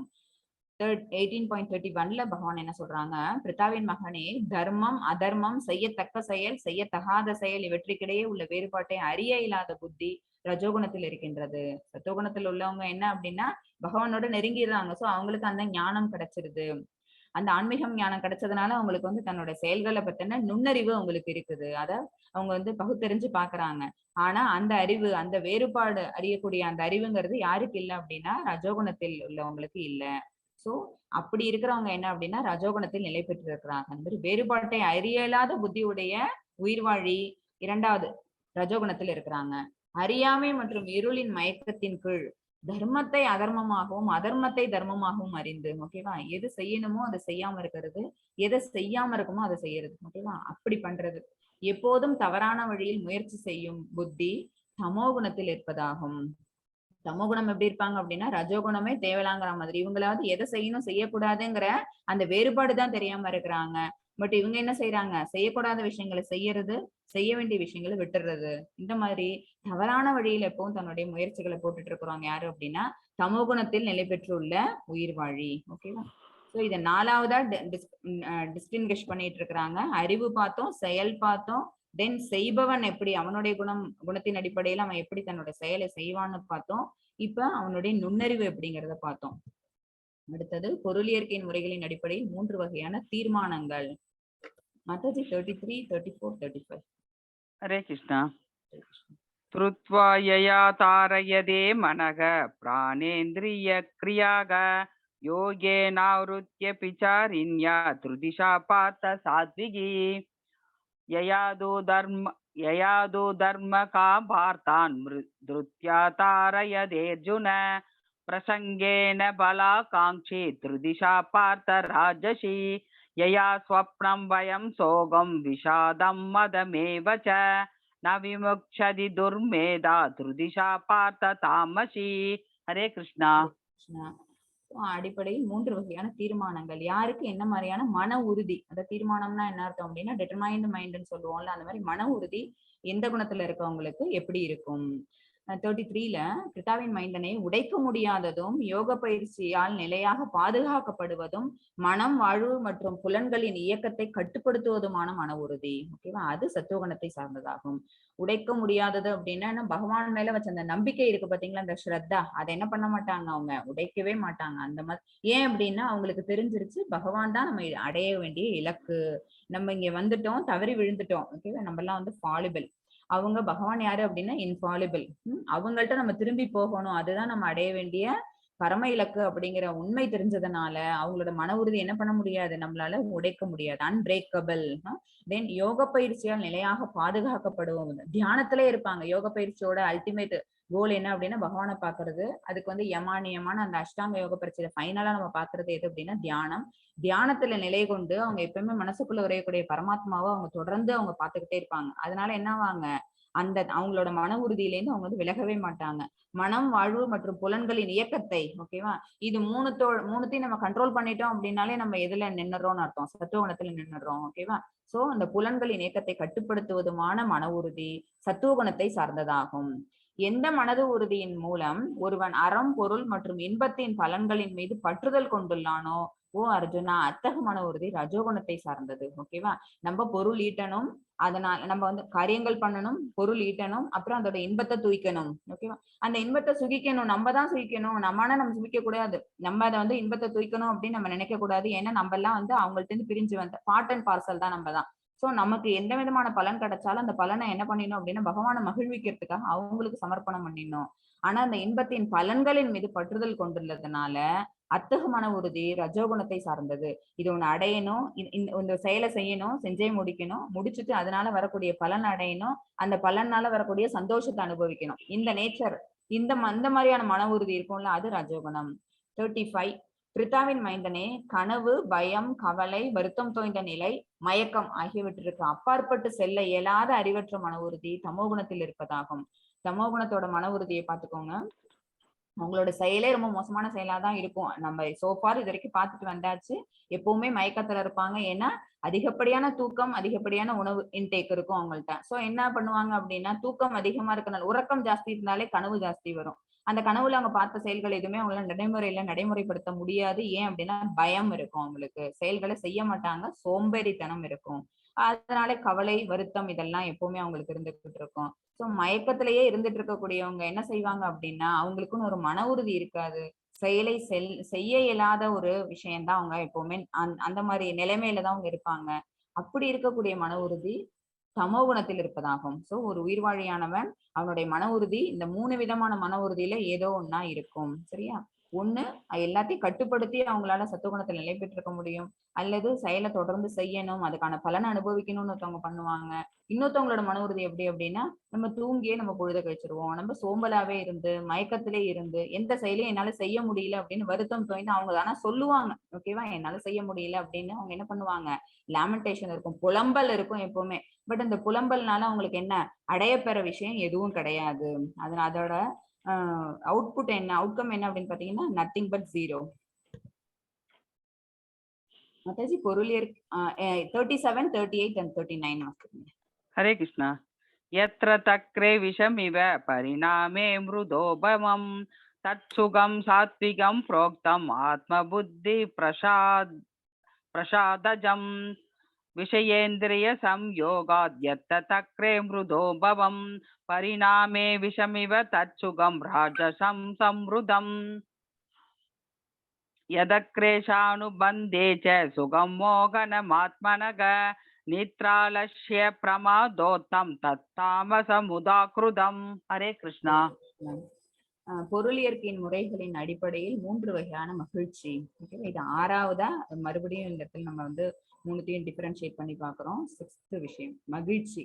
அவங்க செய்யக்கூடிய செயல், அந்த செயல்ல வந்து அவங்களோட இருந்த மன உறுதி, அப்புறம் அவங்களோட நுண்ணறிவை பயன்படுத்தி அவங்களோட மன உறுதியினால அவங்களால செய்யப்பட்ட செயல்ங்கிறது எந்த அளவுக்கு மகிழ்ச்சியை கொடுக்கும் அப்படின்னு பார்த்தோம் அப்படின்னா, சத்துவகுணத்துல இருக்கவங்களுக்கு என்ன மாதிரி மகிழ்ச்சி, ரஜோகுணத்துல இருக்கவங்களுக்கான மகிழ்ச்சி, தமோகுணத்துல இருப்பவர்களுக்கான மகிழ்ச்சி. ஓகேவா. 37ல பகவான் என்ன சொல்றாங்க, ஆரம்பத்தில் விஷத்தை போன்று இருந்தாலும் இறுதியில் அமிர்தத்தை போன்றதும் தன்னுணர்வுக்கு ஒருவனை எழுப்புவதுமான சுகம் சத்துவகுணத்தில் இருப்பதாக கூறப்படுகின்றது. என்ன மாதிரி சந்தோஷம் பார்த்துக்கோங்க, ஆரம்பத்துல விஷம் மாதிரி இருக்கும், அப்புறம் அமிர்தம் மாதிரி சுவையா இருக்கும். அந்த மகிழ்ச்சிங்கிறது எப்படி, அந்த சுகம்ங்கிறது எப்படி சத்துவகுணத்துல இருக்கவங்களுக்கு அப்படின்னா, ஸ்டார்டிங்ல ஒரு பிராக்டிஸ் நம்ம பண்ண ஆரம்பிக்கிறோம் அப்படின்னா, ஒரு விஷயத்தை நம்ம அடையணும் அப்படின்னா அதுக்கு நம்ம என்ன பண்ணணும், முயற்சி போடணும். அந்த முயற்சியை போடுறதுக்கு நம்ம நிறைய என்ன பண்ணி எண்டவர்னு அதை தான் சொல்றோம். ஓகேவா. அந்த முயற்சி நம்ம போடுறதுக்கு நிறைய நம்ம கஷ்டப்பட்டாகணும். நம்மளோட உடல் அளவுல நம்ம கஷ்டப்பட்டாகணும், நம்மளுடைய நேரம் நிறைய அதுக்காக நம்ம செலவு பண்ணி ஆகணும். ஆரம்பத்துல எதுவுமே கெட்டிங் பிராக்டிஸ் அப்படிங்கும் போது நமக்கு வந்து கஷ்டமா இருக்கும். அப்புறம் ஒன்ஸ் வி கெட் பிராக்டிஸ்னு வச்சுக்கோங்க, எப்படி இருக்கும், நமக்கு அது இல்லாம இருக்க முடியாது. அதனால ஆரம்பத்தில் விஷத்தை போன்று இருந்தாலும் கூட இறுதியில் அமிர்தத்தை போன்று சுவை தரக்கூடியது. அது என்ன, தன்னுணர்விற்கு ஒருவனை எழுப்புவதான சுகம். தன்னுணர்வுங்கிறது தான் யாரு, தான் திருப்பி பகவான்கிட்ட போகணுங்கிற அந்த எண்ணம் தான். ஓகேவா. அது யாருக்கு இருக்கும் அப்படின்னா, சத்துவகுணத்தில் நிலை பெற்ற ஒரு மனிதனுக்கு இருக்கும். ஆனா ஒரு உயிர்வாழி ரஜோகுணத்தில் இருந்தான், ரஜோகுணத்தின் தன்மையை அவன் பெற்றிருந்தான் அப்படின்னா அவனுடைய சுகம் எப்படி தெரியுமா இருக்கும், புலன்களும் புலனின்ப பொருள்களும் தொடர்பு கொள்வதால் அடையப்படுகின்றதோ எந்த சுகம் ஆரம்பத்தில் அது அமிர்தம் போன்று தோன்றினாலும் இறுதியில் விஷமாகி விடுகின்றது. ஓகேவா? ஃபர்ஸ்ட் உங்களுக்கு எப்படி இருக்கும் அப்படின்னு பாத்தீங்கன்னா எதுவுமே சந்தோஷமா இருக்கும். ஒரு செயலை செஞ்ச உடனே அதுக்கான பலனை எதிர்பார்ப்பாங்க. பலன் வந்து அவங்களுக்கு வந்து அமிர்தம் போன்று சுவையா இருந்தது அப்படின்னா அவங்களுக்கு சந்தோஷமா இருக்கும். சோ என்ன செய்வாங்க, மறுபடியும் இந்த செயலை செய்வாங்க, மறுபடியும் அதை செய்வாங்க, மறுபடியும் செய்வாங்க, கண்டினியூஸா பண்ணிட்டே இருப்பாங்க. இவ்வளவு நாளைக்கு இவங்களுக்கு மட்டுமே இந்த ஃப்ரூட்டி ரிசல்ட் நல்லபடியா வந்துகிட்டு இருக்கும். சம்டைம்ஸ் அது என்ன ஆகும், டவுன்ஃபால் ஆகும். அப்ப ஆட்டோமேட்டிக்கா என்ன ஆகும், அது அவங்களுக்கு ஒரு பிடிக்காத ஒரு ரிசல்ட் அது தரும். பிடிக்காத ரிசல்ட்ங்கிறது துன்பத்தை தரக்கூடியது. அந்த துன்பம் அவங்களுக்கு தொடர்ந்து வந்ததுன்னா அது எப்படி இருக்கும், அது விஷத்துக்கு ஈக்குவலண்ட் தான். சோ எடுத்த உடனே ஆரம்பத்துல அது வந்து சுகத்தை தந்தாலும் கூட இறுதியில் அது எப்படி இருக்கும் அப்படின்னா விஷமாகி விடும். அந்த சுகம் ரஜோகுணத்தின் தன்மையை கொண்டதாக கூறப்படுகின்றது. அடுத்தது 18.39ல தமோகுணத்தின் தன்மை அவங்க எப்படி சுகத்தை அனுபவிக்கிறாங்கன்னு பகவான் சொல்றாங்க. தன்னுணர்வை காண இயலாத அவங்களுக்கு அந்த அதுக்கு வாய்ப்பே கிடையாது. ஆரம்பம் முதல் இறுதி வரை மயக்கமாக இருக்கின்ற. ஏன் அப்படின்னா அவங்க எந்த செயலுமே செய்யல. செயல் எதுவும் செய்யாததுனால உங்களுக்கு என்ன ஆகல, ஆரம்பமும் உங்களுக்கு அமிர்தம் கிடையாது, முடிவும் அவங்களுக்கு அமிர்தம் கிடையாது. அட்லீஸ்ட் ரஜோகுணத்துல இருக்கவங்களுக்கு ஆரம்பமாவது வந்து நல்ல நல்ல குட் ரிசல்ட்ஸ் கிடைச்சது, அமிர்தமா இருந்தது. சோ சுகம் எய்தினாங்க அவங்க. ஆனா இவங்களுக்கு ஆரம்பம் முதல் இறுதி வரை மயக்கமாக இருக்கின்ற உறக்கம், சோம்பல் மற்றும் மாயையினால் வருகின்ற சுகம் தமோகுணத்தில் இருப்பதாக கூறப்படுகின்றது. இவங்களுக்கு எப்பவுமே என்ன இல்ல, அமிர்தம் போன்ற சுவை இல்ல. அதாவது சுகம் அப்படிங்கிறதே தமோகுணத்தில் உள்ளவங்களுக்கு இல்ல. ஏன்னா அவங்க சும்மா இருக்கிறதே என்ன நினைச்சிட்டு இருக்காங்க, அதுதான் சுகம் அப்படின்னு இருக்கிறதுனால செயலாற்றாம இருக்கிறாங்க. பட் செயலாற்றாம இருக்கிறதுங்கிறது ஒரு உயிர்வாழிக்கான கடமை கிடையாது. இதுதான் வந்து 3 வகையான மகிழ்ச்சி பகவான் சொல்லியிருக்கிறாங்க.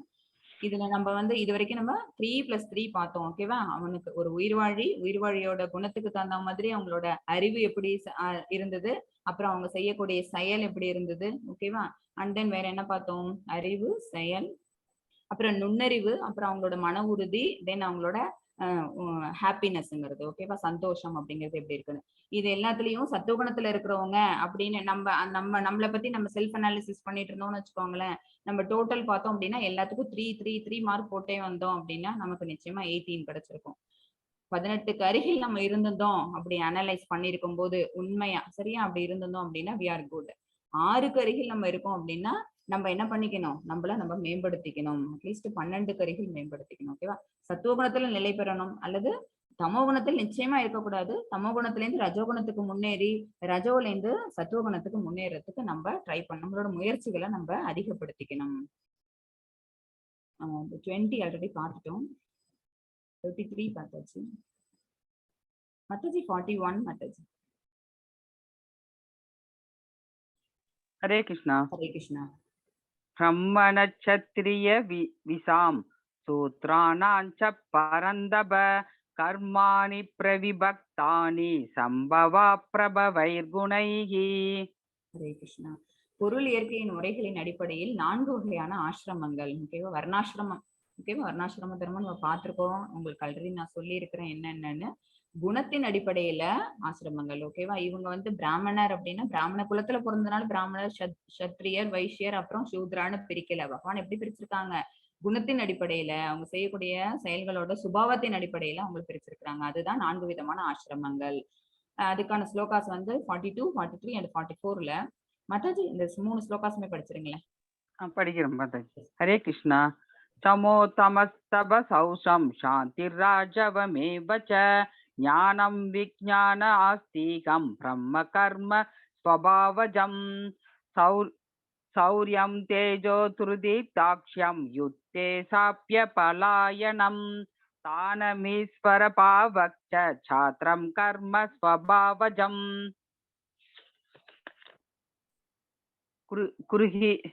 குருஹி கோ ரக்ஷ்ய வாணிஜ்யம் வைஷ்யம் கர்ம ஸ்வபாவஜம் பரிச்யாத்மங் கர்ம சூத்ரஸ்யாபி ஸ்வபாவஜம். ஹரே கிருஷ்ணா. ஹரே கிருஷ்ணா. அமைதி, சுயக்கட்டுப்பாடு, தவம், தூய்மை, சகிப்புத்தன்மை, நேர்மை, அறிவு, பகுத்தறிவு, ஆத்திகம் ஆகிய இயற்கையான தன்மைகளில் பிராமணர்கள் செயல்படுகின்றனர். ஓகேவா? அவங்க பிராமணர் அவங்களோட குவாலிட்டிஸ் என்ன அப்படின்னு பாத்தீங்கன்னா இதெல்லாம் தான் பகவான் லிஸ்ட் அவுட் பண்ணிருக்கிறாங்க. அமைதி, சுய கட்டுப்பாடு தான். இதெல்லாம் என்ன அப்படின்னா சத்துவகுணத்தோட நேச்சர். சத்துவகுணத்தோட செயல்படக்கூடிய அந்த குணம் நிலை பெற்று செயல்படக்கூடிய உயிர்வாழிகள் என்ன அப்படின்னு பாத்தீங்கன்னா அவங்க பிராமணாஸ். ஓகேவா? இதுதான் என்ன அப்படின்னு பாத்தீங்கன்னா பகவான் விதிச்ச அந்த ஆசிரமங்கள் தர்மங்கிறது இதுதான். ஆசிரம தர்மங்கிறது இதுதான். அவங்களோட குணத்தை வச்சுதான் அவங்க விதிச்சாங்க. அடுத்தது சூரத்தனம், வலிமை, மன உறுதி, வளமை, போரில் தைரியம், கொடை, ஆளும் தன்மை ஆகியவை சத்திரியர்களின் சுபாவத்திலிருந்து பிறந்த செயல்களாகும். இந்த சத்திரிய சுபாவம், இந்த இந்த இந்த குணம், இந்த இந்த சூரத்தனம், வலிமை, மன உறுதி, இந்த குணம் எல்லாம் ஒருத்தவங்களுக்கு இருந்தது அப்படின்னா அவங்களை நம்ம எப்படி அடையாளப்படுத்தலாம் அப்படின்னா சத்திரியர்கள் அடையாளப்படுத்தலாம். ஏன்னா அவங்களோட சுபாவம் தான் இந்த மாதிரி செயல்களை செய்ய வைக்கும். ஓகேவா? சத்திரிய சுபாவம் தான், அந்த குணம் தான் என்ன செய்யும் அப்படின்னா போரில் ஈடுபடக்கூடிய இந்த தைரியம், அப்புறம் ஆளும் தன்மை. ஓகேவா? அட்மினிஸ்ட்ரேட்டிவ் பவர், இதெல்லாம் யாருக்கு இருக்கும் அப்படின்னு பாத்தீங்கன்னா சத்திரியர்களுக்கு கொடுக்கறதுக்கு ரீசன் என்ன அப்படின்னா அவங்களோட சுபாவத்துல இருந்து பிறந்த செயல்கள். சோ அந்த மாதிரி சுபாவத்துல இருக்கவங்கள என்ன செஞ்சிடறாங்க அப்படின்னா அந்த ஆசிரமம். அடுத்தது விவசாயம், பசுக்களை பராமரித்தல், வியாபாரம் ஆகியவை வைஷ்யர்களின் இயற்கையான செயல்கள். ஓகே, வைஷ்யஸ் வாணிபம் பண்றவங்க இருக்காங்கல்ல, அல்லது விவசாய தொழில் பண்றாங்கல்ல, அவங்களோட இயற்கையான செயல்கள் என்ன அப்படின்னா இதெல்லாம். உழைப்பாளிகளான சூத்திரர்களின் சுபாவம் மற்றவர்களுக்கு தொண்டு செய்வதாகும். ஓகேவா? இவங்களுக்கு இந்த மாதிரி அட்மினிஸ்ட்ரேட்டிவ் பவர் கிடையாது. வியாபாரம் பண்ணக்கூடிய அதுக்குன்னு ஒரு தந்திரம் உண்டு, அதுக்குன்னு அறிவு உண்டு. ஓகேவா? அது அவங்கள்ட்ட கிடையாது. அப்புறம் இன்னும் ஞானம் வேணும். அடுத்தவங்களுக்கு இந்த மாதிரி அமைதியாவோ கட்டுப்பாடாவோ அடுத்தவங்களுக்கு ஞானத்தை விருத்தி செய்யறதுக்கு, இது எல்லாத்துக்குமே பிராமணர்களுக்கும் ஒரு ஞானம் உண்டு. ஓகேவா? அவங்களுக்கு ஒரு ஆன்மீக ஞானம் உண்டு. அது எதுவும் இல்லாதவங்கள பகவான் எந்த இடத்துல வச்சிருக்கிறாங்க அப்படின்னா மத்தவங்களுக்கு தொண்டு செய்யக்கூடிய விஷயம். ஓகேவா? இது சூத்ராஸ். இப்படிதான் வர்ணாசிரமங்கள் பிரிக்கப்பட்டது. அவங்கவங்களோட சுபாவத்துக்கு தகுந்த மாதிரி செயல்களை அவங்க செய்யறாங்க. ஓகேவா? சோ அவங்கள அந்த செயலை செய்யணும்னு யாரும் என்ன பண்ணல, நிர்பந்தப்படுத்தல. அவங்களோட சுபாவம், அவங்களோட நேச்சருங்கிறது அது, அவங்களோட குணம்ங்கிறது அது. குணத்துக்கு தகுந்த வேலையை தானே ஒருத்தவங்க செய்யணும். அந்த குணத்துக்கு அப்பாற்பட்ட வேலையை அவங்க செஞ்சாங்கன்னா அந்த வேலை எப்படி அப்படின்னா அந்த வேலையும் ஒழுங்கா நடைபெறாது, அது பாவச் செயல் கூட. Mataji 46. Hare Krishna. Hare Krishna. Yada pravrittirbhudanam yena sarvamidam tadam svagarmana tapasyarcha sittim vindadi manavaga. Hare Krishna. Hare Krishna. யாரிடமிருந்து எல்லா உயிர்வாழிகளும் தோன்றினரோ, பகவான் கிட்ட தான் எல்லாருமே பிரிஞ்சு வந்திருக்கிறோம். யார் எல்லா இடங்களிலும் பரவி எல்லாரோ அவங்கதான் என்ன அப்படின்னா இந்த பௌதிக இயற்கையில கூட எல்லாரோட மனசுக்குள்ளேயும் பரமாத்மாவும் உரையிறாங்க. அந்த இறைவனை தனது சொந்த கடமையை செய்வதால் வழிபட்டு மனிதன் பக்குவத்தை அடைய முடியும். ஓகேவா? அவங்கள்ட்ட இருந்து நம்ம தான் பிரிஞ்சு வந்திருக்கிறோம்.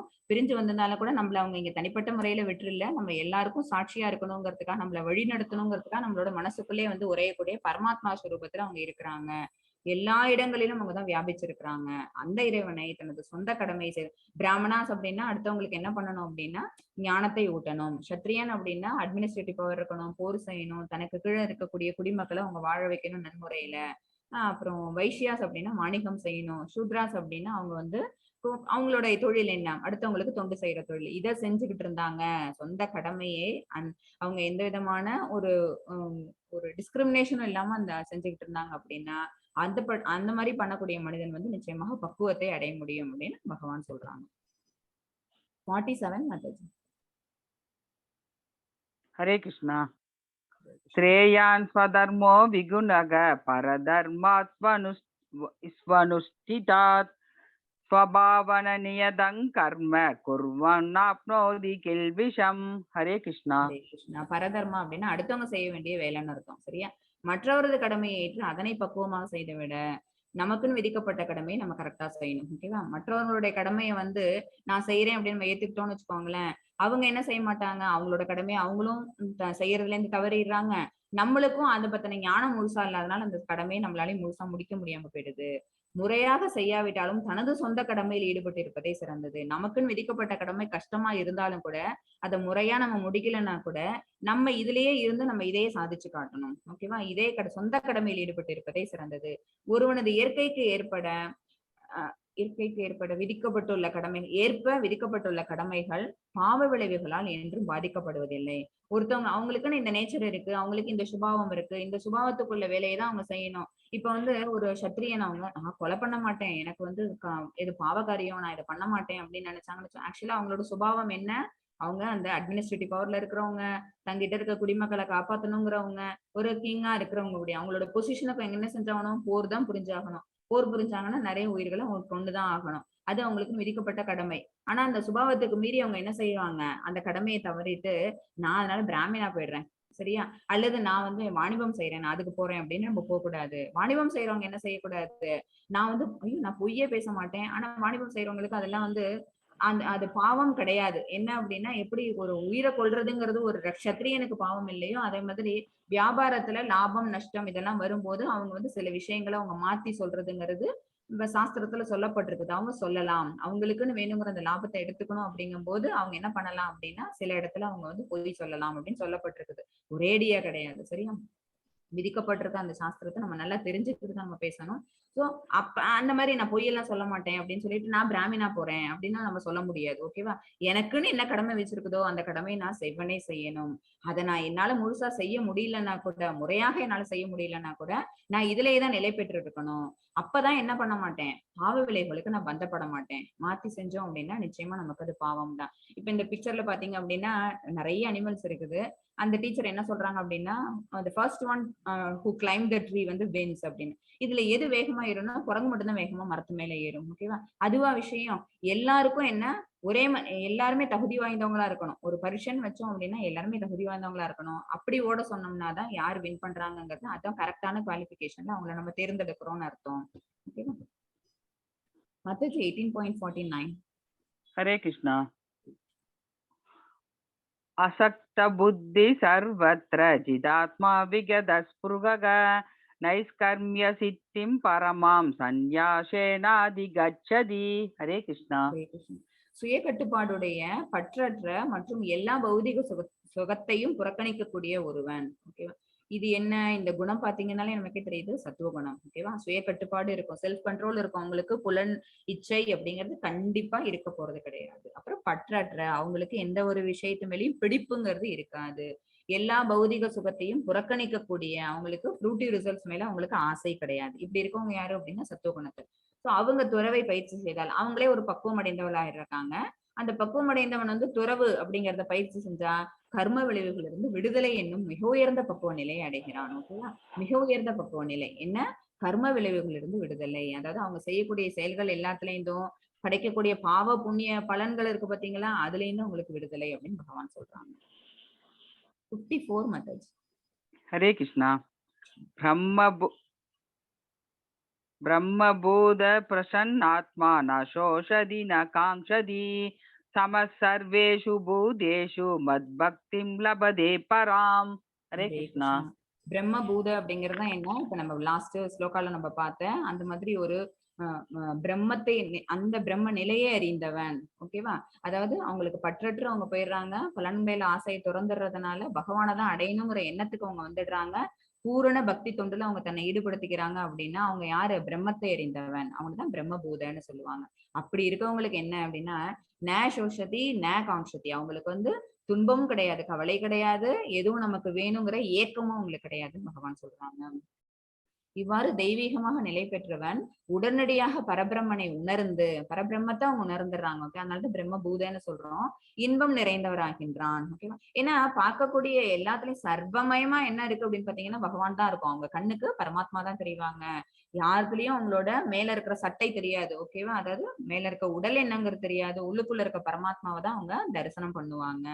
அப்ப என்ன ஆகும் அவங்களுக்கு? இன்பம் வரும். அந்த பரபிரம்மன கண்ணால பார்த்துட்டோம், அத உணர்ந்துட்டோம் அப்படின்னாலே நமக்கு ஆட்டோமேட்டிக்கா என்ன கிடைக்கும்? ஒரு சந்தோஷம் கிடைக்கும்.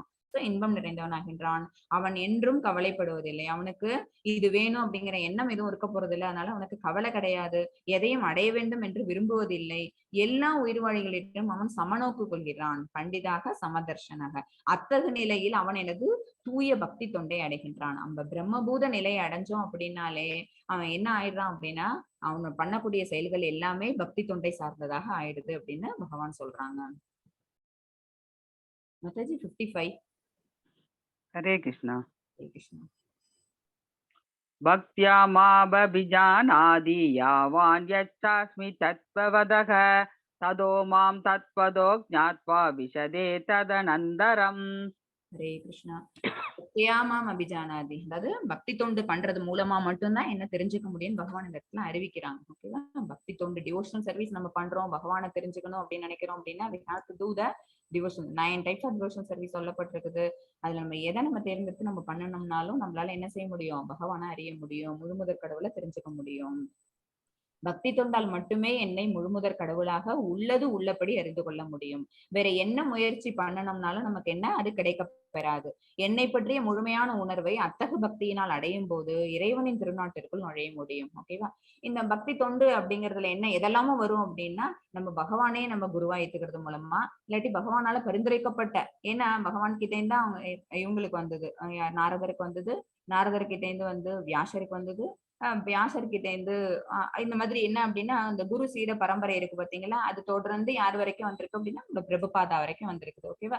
சோ இவங்கள நம்ம வந்து குருவா ஏத்துக்கிட்டு, இவங்கள நம்மள வந்து நம்மளோட ஆச்சரியாவை ஏத்துக்கிட்டு நம்ம என்ன செய்யறோம், இவங்க சொல்படி நம்ம நடந்தோம் அப்படின்னா, நம்ம என்ன செய்வோம், நம்மளோட சர்வீசஸ் எல்லாத்தையுமே டிவோஷனல் சர்வீசஸா கன்வெர்ட் பண்ணிப்போம். நம்ம செய்யக்கூடிய செயல்கள் எல்லாமே கர்ம விளைவுகள் அப்படிங்கிற அந்த பந்தத்துல இருந்து விடுதலை பெற்று நம்ம எங்க வந்துருவோம் அப்படின்னா, டிவோஷனல் சர்வீஸ் செய்யக்கூடிய பக்தனா நம்ம மாறுவோம். ஸோ என்னை பற்றிய முழுமையான உணர்வை, அந்த உணர்வு எங்கேருந்து கிடைக்கும் அப்படின்னா, ஒரு குரு ஆச்சாரிய கிட்ட என்ன கிடைக்கும், அல்லது இந்த மாதிரி பகவத்கீதை புக் நம்ம படிக்கிறது மூலமா, சரியா? இந்த மாதிரி நம்ம விஷயங்களை தெரிஞ்சுக்கிட்டோம் அப்படின்னா, பக்தியினால நம்மளால எங்க போக முடியும், எது வரைக்கும் அடைய முடியும் அப்படின்னா, பகவானோட திருநாட்டை அடைய முடியும். அவங்களோட திருநாட்டிற்குள் நம்மளால நுழைய முடியும். மாதாஜி 56. ஹரே கிருஷ்ணா. 56 எஸ் மாதாஜி. மாதாஜி. Yes, Hare yes. கிருஷ்ணா. सर्वकर्माण्यभिच्छदा कुर्वाणो मद्व्यभाश्रयः मत्प्रसादा तवाप्नोति शाश्वतं पदमव्ययम्. ஹரே கிருஷ்ணா. எல்லா விதமான செயல்களில் ஈடுபட்டு இருந்தாலும், ஓகேவா, டிவோட்டிஸ் என்ன பண்ணுவாங்க அப்படின்னா, அவங்க வந்து என்கேஜ் இன் ஆல் சர்வீசஸ். ஓகேவா? ஏன்னா எல்லாருமே என்ன அப்படின்னா ஃபேமிலியில இருக்கிறோம். ஸோ நமக்கும் விதிக்கப்பட்ட கடமைகள் இருக்கு. அந்த கடமைகள்ல இருந்து நம்மளால தப்பிச்சு வெளியில வர முடியாது. ஏன்னா பகவான் அதை டியூட்டின்னு சொல்லிட்டாங்க. ஓகேவா? சோ எல்லா விதமான செயல்கள்ல நம்ம ஈடுபட்டு இருந்தாலும், எனது தூய பக்தன், ஒரு பக்தனானவங்க என்ன பண்ணுவாங்க, எனது பாதுகாப்பின் கீழ் எனது கருணையால் நித்தியமான அழிவற்ற இடத்தை அடைகிறான். ஓகேவா?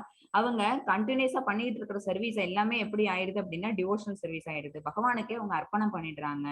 அப்படி இருக்கவங்க தான் தூய பக்தன். ஓகேவா? அனன்ய பக்தன் அவங்க தான். சோ அவங்க அவங்கள யாரு காப்பாத்துறாங்க, அவங்கள யாரு ப்ரொடெக்ட் பண்றாங்க அப்படின்னா, பகவான் அவங்களே அவங்கள ப்ரொடெக்ட் பண்றாங்க. சோ அவங்களோட பாதுகாப்பின் கீழ் அந்த பக்தன் வந்துடுறாங்க. பகவானோட மெர்சினால, அவங்களோட கருணையினால நித்தியமான எட்டர்னல், ஓகேவா, எட்டர்னல் பிளேஸ், அதுவுமே சந்தோஷம் தரக்கூடிய விஷயமா இருக்கும். அங்க நமக்கு கவலைங்கிறது இருக்காது, ஏக்கம் மயக்கம் எதுவுமே நமக்கு இருக்காது. அது அழிவற்ற ஒரு இடம். அந்த இடத்தை அந்த பக்தன் அடைவான். மாதாஜி 58. ஹரே கிருஷ்ணா. மச்சித்த சர்வதுர்காணி மச்சித்த சர்வதுக்காணி மத் பிரசாதாத் திருஷ்யசி அதே அதச்சேத்வ மகங்காரணத் ஸ்ரோயஸ்யசி வினக்ஷ்யசி. ஹரே கிருஷ்ணா. ஹரே கிருஷ்ணா. நீ என்னை பற்றிய உணர்வில் நிலை பெற்றால் எனது கருணையின் மூலம் கட்டுண்ட வாழ்வின் எல்லா தடங்கல்களையும் கடந்து விடுவாய்.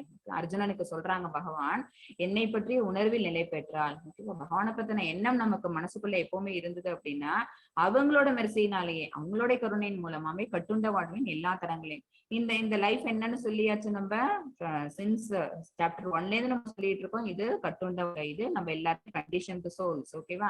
இதுல எதுல கண்டிஷன் ஆயிருக்கோம் அப்படின்னா, நம்ம இந்த முக்குணத்தினால கண்டிஷன் ஆயிருக்கோம். அதனால நமக்கு ஆசை, பேராசை, மோகம், அகங்காரம் எல்லாம் ஜாஸ்தி ஆயிடுச்சு. சோ இது எல்லாமே என்ன அப்படின்னா தடங்கல்கள் தான். எதுக்கான ஹெர்டல்ஸ் அப்படின்னு பாத்தீங்கன்னா, பகவானோட பக்தி பாதையில போகணும் அப்படிங்கிற, பகவானோட இருப்பிடத்தை அடையணுங்கிற அந்த பாதைக்கு தடங்கல்கள் இதெல்லாம். இது எல்லாத்தையும் பகவானை பத்தி நினைக்கிறது மூலமா, பக்தி தொண்டு பண்றது மூலமா, அப்புறம் அவங்களோட கருணையின் மூலமா நம்ம கடந்து விடுவோம். ஆனால் அத்தகைய உணர்வின்றி, பகவான் மேல கொஞ்சம் கூட அந்த எண்ணம் இல்லாம, அந்த டிவோஷன் பண்ணணும் அப்படிங்கிற அந்த பக்தி உணர்வு இல்லாம இருந்தோம், அகங்காரத்தோட இல்ல இங்க நடக்கக்கூடிய செயல்கள் எல்லாத்துக்கும் பரமாத்மா காரணம் கிடையாது, நான் தான், என்னாலதான் செய்யப்பட்டது அப்படிங்கிற அகங்காரம் இருக்கு பாத்தீங்களா, அது இருந்ததுன்னா, நான் சொல்வதை கேட்காமல் நீ செயல்பட்டால் நீ அழிந்து விடுவாய். பகவான் வந்து இந்த இடத்துல எச்சரிக்கிறாங்க. ஓகேவா? எதுவுமே வந்து விஷயங்கள் எதுவுமே நடைபெறதுக்கு காரணம் பகவான்கிற அந்த எண்ணம் நமக்கு இருக்கணும். சர்வ காரணம். நம்ம பார்த்திருக்கோம்ல பிரம்ம சம்ஹிதையில, ஈஸ்வர பரமகிருஷ்ணக சச்சிதானந்த விக்கிரக அநாதிராதி கோவிந்தக சர்வ காரணம். எந்த விஷயங்கள் நடைபெற்றாலும் அதுக்கு காரணம் பகவான் தாங்கிற எண்ணம் நம்ம மனசுல சர்வ நிச்சயமா இருந்தது அப்படின்னா, அப்புறம் அவங்க வந்து ஒரு காஸ்லெஸ் மெர்சி, அவங்களுக்கு காரணமே இல்லாம நம்ம மேல கருணை புரியக்கூடியவங்க அவங்க. அப்படி இருக்கவங்கள நம்ம எப்பவுமே நித்தியம் நினைச்சுக்கிட்டு இருந்தோம் அப்படின்னா நம்ம எல்லா தடங்கல்களையும் நம்மளால கடந்து விட முடியும். அப்படி இல்லாம அவங்கள நம்ம மறந்துட்டு நம்மளோட செயல்கள்ல நம்ம ஈடுபட்டுட்டு இருந்தோம் அப்படின்னா நாம் அழிவை சந்திப்போம் அப்படின்னு பகவான் எச்சரிக்கிறாங்க.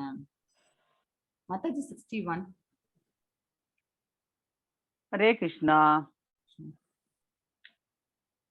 ईश्वर सर्वभूतानां हृदये देशेऽर्जुन तिष्ठति भ्रामयन् सर्वभूतानि यत्रारूढानि मायया। हरे कृष्णा। ஓ அர்ஜுனா, ஜடசக்தியால் செய்யப்பட்ட இயந்திரத்தில் அமர்ந்துள்ள எல்லா உயிர்வாழிகளின் பயணங்களையும் அவரவர் இதயத்தில் விற்றுள்ள முழுமுதற் கடவுளை வழிநடத்துகின்றார். ஓகேவா?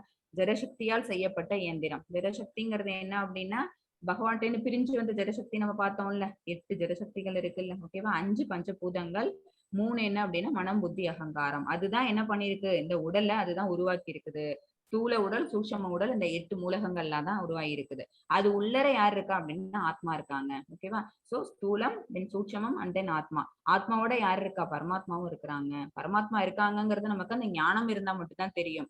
அவங்கள மறந்துட்டு நம்ம இந்த பௌதிக வாழ்க்கையில சுக்குண்டு இருந்தோம் அப்படின்னா பரமாத்மா உள்ளர இருக்காங்கிறது தெரியாது.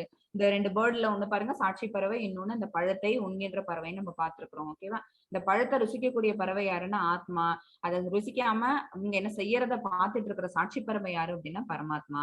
அவங்க இதயத்தில் ஒருவத்தவங்களோட இதயத்திலும் அவங்கதான் வீட்டு இருக்கிறாங்க. அவங்க வழி நடத்துறாங்க. என்ன, அந்த ஆத்மா சர்க்கிள் பாதைக்கு போகாம. ஓகேவா?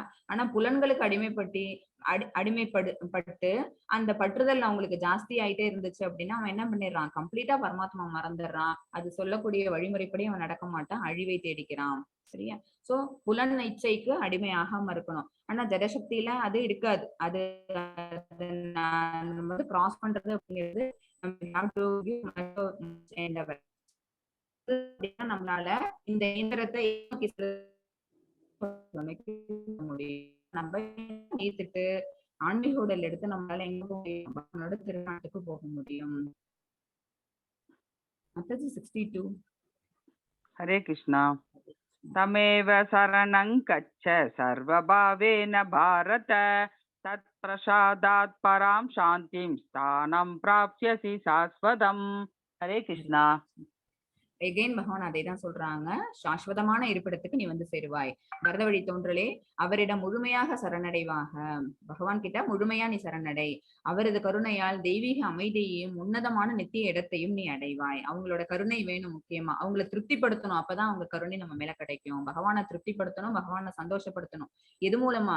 நம்ம செய்யக்கூடிய செயல்கள் மூலமா. அப்ப நம்ம என்ன மாதிரி செயல்கள் செய்யணும்? டிவோஷனல் சர்வீஸ் பண்ணணும். ஓகேவா? சோ டிவோஷனல் சர்வீஸ் பண்ணோம்னா பகவானை திருப்திப்படுத்துவோம், பற்றுதல் இல்லாம இருக்கிறோம், பகவான்கிட்ட நம்ம சரண்டர் பண்ணிடுறோம். ஆட்டோமேட்டிக்கா பகவான் நம்ம மேல கருணையை செலுத்துவாங்க. அந்த கருணையினால நமக்கு என்ன கிடைக்குது? தெய்வீகமான அமைதி கிடைக்குது. அப்புறம் உன்னதமான நித்தியமான இடம் நமக்கு கிடைக்குது. 63 மாதாஜி. हरे कृष्णा। इति ते ज्ञानमाख्यातं कुख्यात् कुख्यतरं मया विमृच्यैदशेक्षेण यदेच्छसि तदा गुरु। हरे कृष्णा। இவ்வாறு ரகசியமானதை காட்டிலும் மிகவும் ரகசியமான ஞானத்தை உனக்கு நான் விளக்கியுள்ளேன். இப்ப மறுபடியும் இது ஒரு என்ன அப்படின்னா ஞானம் தான். ஏன்னா இது ஞான யோகம் தானே. கர்மயோகம் சொன்னாங்க, பக்தி யோகம் சொன்னாங்க, அப்புறம் ஞான யோகம் சொன்னாங்க. ஒன்னொன்னு ரகசியம், மிக ரகசியம். குய்யத்தமம் குய்யத்தரம்னு ஒண்ணு நம்ம பார்த்துட்டு வந்திருந்தோம். இதுல என்ன செய்யறாங்க அப்படின்னு பாத்தீங்கன்னா மிகவும் ரகசியமான அந்த ஞானத்தை, என்ன, பக்தி தொண்டு பண்ணணும், தூய பக்தனா ஆகணும். சரியா?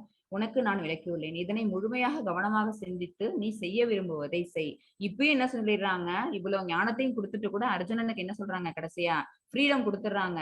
நீ செய்ய விரும்புவதை செய். நான் சொன்னது எல்லாமே, நான் உனக்கு நிறைய ஞானத்தை வழங்கி இருக்கிறேன், நீ சிந்திச்சு உனக்கு என்ன விருப்பமோ அதுபடி செய் அப்படின்னு எகைன் ஃப்ரீடம் கொடுக்குறாங்க.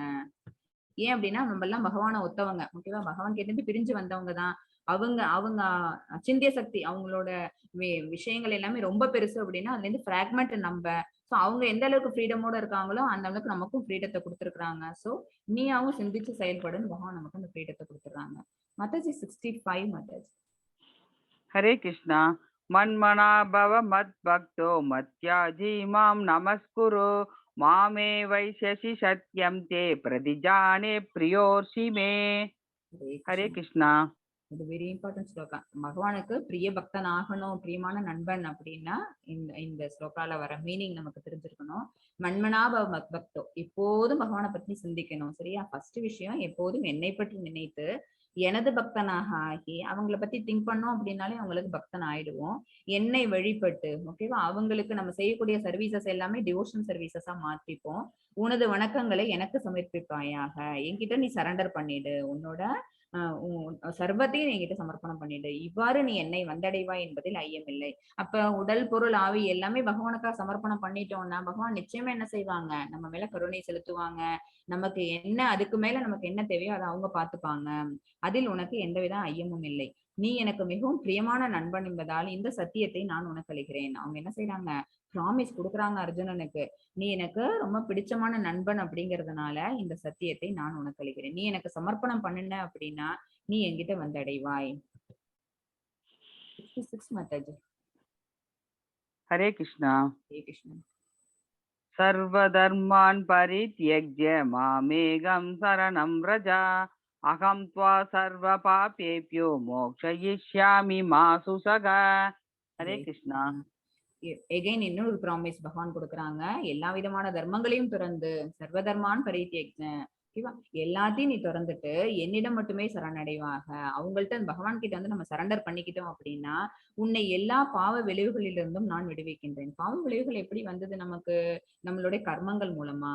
நம்ம இந்த ஞானம் அடையறதுக்கு முன்னாடி நம்ம எப்படி இருந்தோம் அப்படின்னா நம்மளோட செயல்கள் எல்லாமே வந்து பௌதிக இச்சைகளுக்கு கட்டுப்பட்டு தான் இருந்தது. பௌதிக சுகங்களை தேடிதான் நம்ம நிறைய காரியங்களை செஞ்சுக்கிட்டு இருந்தோம். அந்த மாதிரியான காரியங்கள் செஞ்சதுக்கூட புண்ணிய பாவ விளைவுகள் நம்மளோட அக்கௌண்ட்ல இருக்குது. அந்த அக்கௌண்ட் எல்லாத்தையுமே என்ன பண்ணிடுறாங்களா, நல்லிஃபை பண்றாங்க. பாவ விளைவுகள் இருந்து நான் உன்னை விடுவிக்கின்றேன் அப்படின்னு எகெயின் இன்னொரு ஒரு ப்ராமிஸ் பகவான் கொடுக்குறாங்க. சோ பயப்படாதே, ஓகேவா, அதுக்காக நீ வந்து பயப்பட வேண்டாம். உன்னுடைய கடமையை நீ செய், ஆனா வித் அன்பு அண்டு என்ன சொல்லியிருக்காங்க, பக்தியோடையும் அன்போடையும். எனக்கு அதான பகவான் சொன்னாங்க, பத்திரம் புஷ்பம் பழம் தோயம், இந்த நாளுத்துல எதை வேணாலும் எனக்கு சமர்ப்பி, ஆனா வந்து எதோட சமர்ப்பிக்கணும், அன்போடையும் பக்தியோடையும். வித் லவ் அண்ட் டிவோஷன் நீ கொடுத்த அப்படின்னா உனக்கு தேவையானது அனைத்தையும் நானே வழங்குவேன் அப்படின்னு பகவான் சொல்லியிருக்காங்க. 67 மாதாஜி. ஹரே கிருஷ்ணா. இதம் தே நாதபஸ்காய நா பக்தாய கதாசன ந சாக்ருஷ்யவே வாஷ்யம் ந சமாம் யோப்யசூயதி. ஹரே கிருஷ்ணா. இந்த ரகசிய ஞானம் தவம் இல்லாதவருக்கோ பக்தி இல்லாதவருக்கோ, நாத பஸ்காய நா பக்தாய, ஓகேவா, இந்த ஞானம் இல்லாதவங்களுக்கோ, அதாவது இந்த ரகசிய ஞானம் வந்து யாருக்கு இல்லை அப்படின்னா பக்தி இல்லாதவர்களுக்கு கிடையாது, அப்புறம் தவம் செய்யாதவங்களுக்கு கிடையாது, ஓகேவா, அப்புறம் பக்தி தொண்டில் தன்னை ஈடுபடுத்திக் கொள்ளாதவர்களுக்கு கிடையாது, என் மீது பொறாமை உள்ளவருக்கு ஒருபோதும் விளக்கப்படக்கூடாது. யாருக்கெல்லாம் சொல்லக்கூடாது அப்படின்னு பகவான் இந்த இடத்துல சொல்றாங்க, இந்த ரகசிய ஞானத்தை யாருக்கிட்ட எல்லாம் நீ பரிந்துரைக்க கூடாது அப்படின்னா தவம் இல்லாதவருக்கோ பக்தி இல்லாதவர், நான் டிவோட்டிஸ் இருக்காங்கல்ல, நான் டிவோட்டிஸ், அப்புறம் அவங்க செய்யக்கூடிய செயல்கள் எல்லாமே பலன் மேல பற்றுதல் வச்சு செய்யக்கூடியவங்க வந்து நிச்சயமா டிவோஷன் சர்வீஸ் பண்ண மாட்டாங்க. சோ அவங்களுக்கு சொல்லக்கூடாது. அப்புறம் those who are envious to me, அவங்க மேல பகவான் மேல பொறாமை உள்ளவர்களுக்கு. பொறாமை யாருக்கு இருக்கும் அப்படின்னா பகவான் இருக்க குவாலிட்டிஸ் தானே என்கிட்டயும் இருக்கும், என்னை விட அவங்க என்ன சிறந்தவர்களா அப்படின்னு நினைச்சுக்கிட்டு அவங்க மேல போட்டி பொறாமையோட இருப்பாங்கல்ல, அசுரகுணம் உள்ளவர்கள் இருக்காங்கல்ல, அவங்களுக்கோ இது விளக்கப்படக்கூடாதுன்னு பகவான் இந்த இடத்துல சர்வ நிச்சயமா சொல்றாங்க.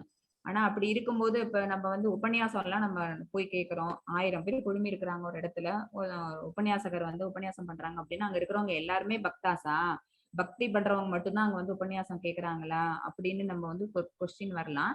பட் அதுல வந்து கூடியிருக்கிறதுல நிச்சயமா பக்தர்கள் இருப்பாங்க. அவங்க அதை தெரிஞ்சுக்கிறது மூலமா பகவான் மேல அவங்க செய்யக்கூடிய பக்தி தொண்டு அன்பு தொண்டுங்கிறது இன்னும் ஜாஸ்தி ஆகும்ல. சோ அதுக்காகவாவது அந்த உபன்யாசம்ங்கிறது நடக்கணும். சரியா, இந்த கொஸ்டின் வர்றதுக்காக நான் இந்த விளக்கம் நான் கொடுக்குறேன். யாருக்கும் விளக்கப்படக்கூடாது பகவத்கீதை அப்படின்னு பகவான் சொன்னாலும் கூட அது வந்து நம்ம கேட்கறதுல 10 பேர்ல 2 பேர் அப்படி இருக்காங்க அப்படிங்கிறதுக்காக நம்ம சொல்லாம இருந்துட முடியாதுல, ஞானத்தை கொடுத்துதான் ஆகணும். அதாவது 68 and 69. ஹரே கிருஷ்ணா.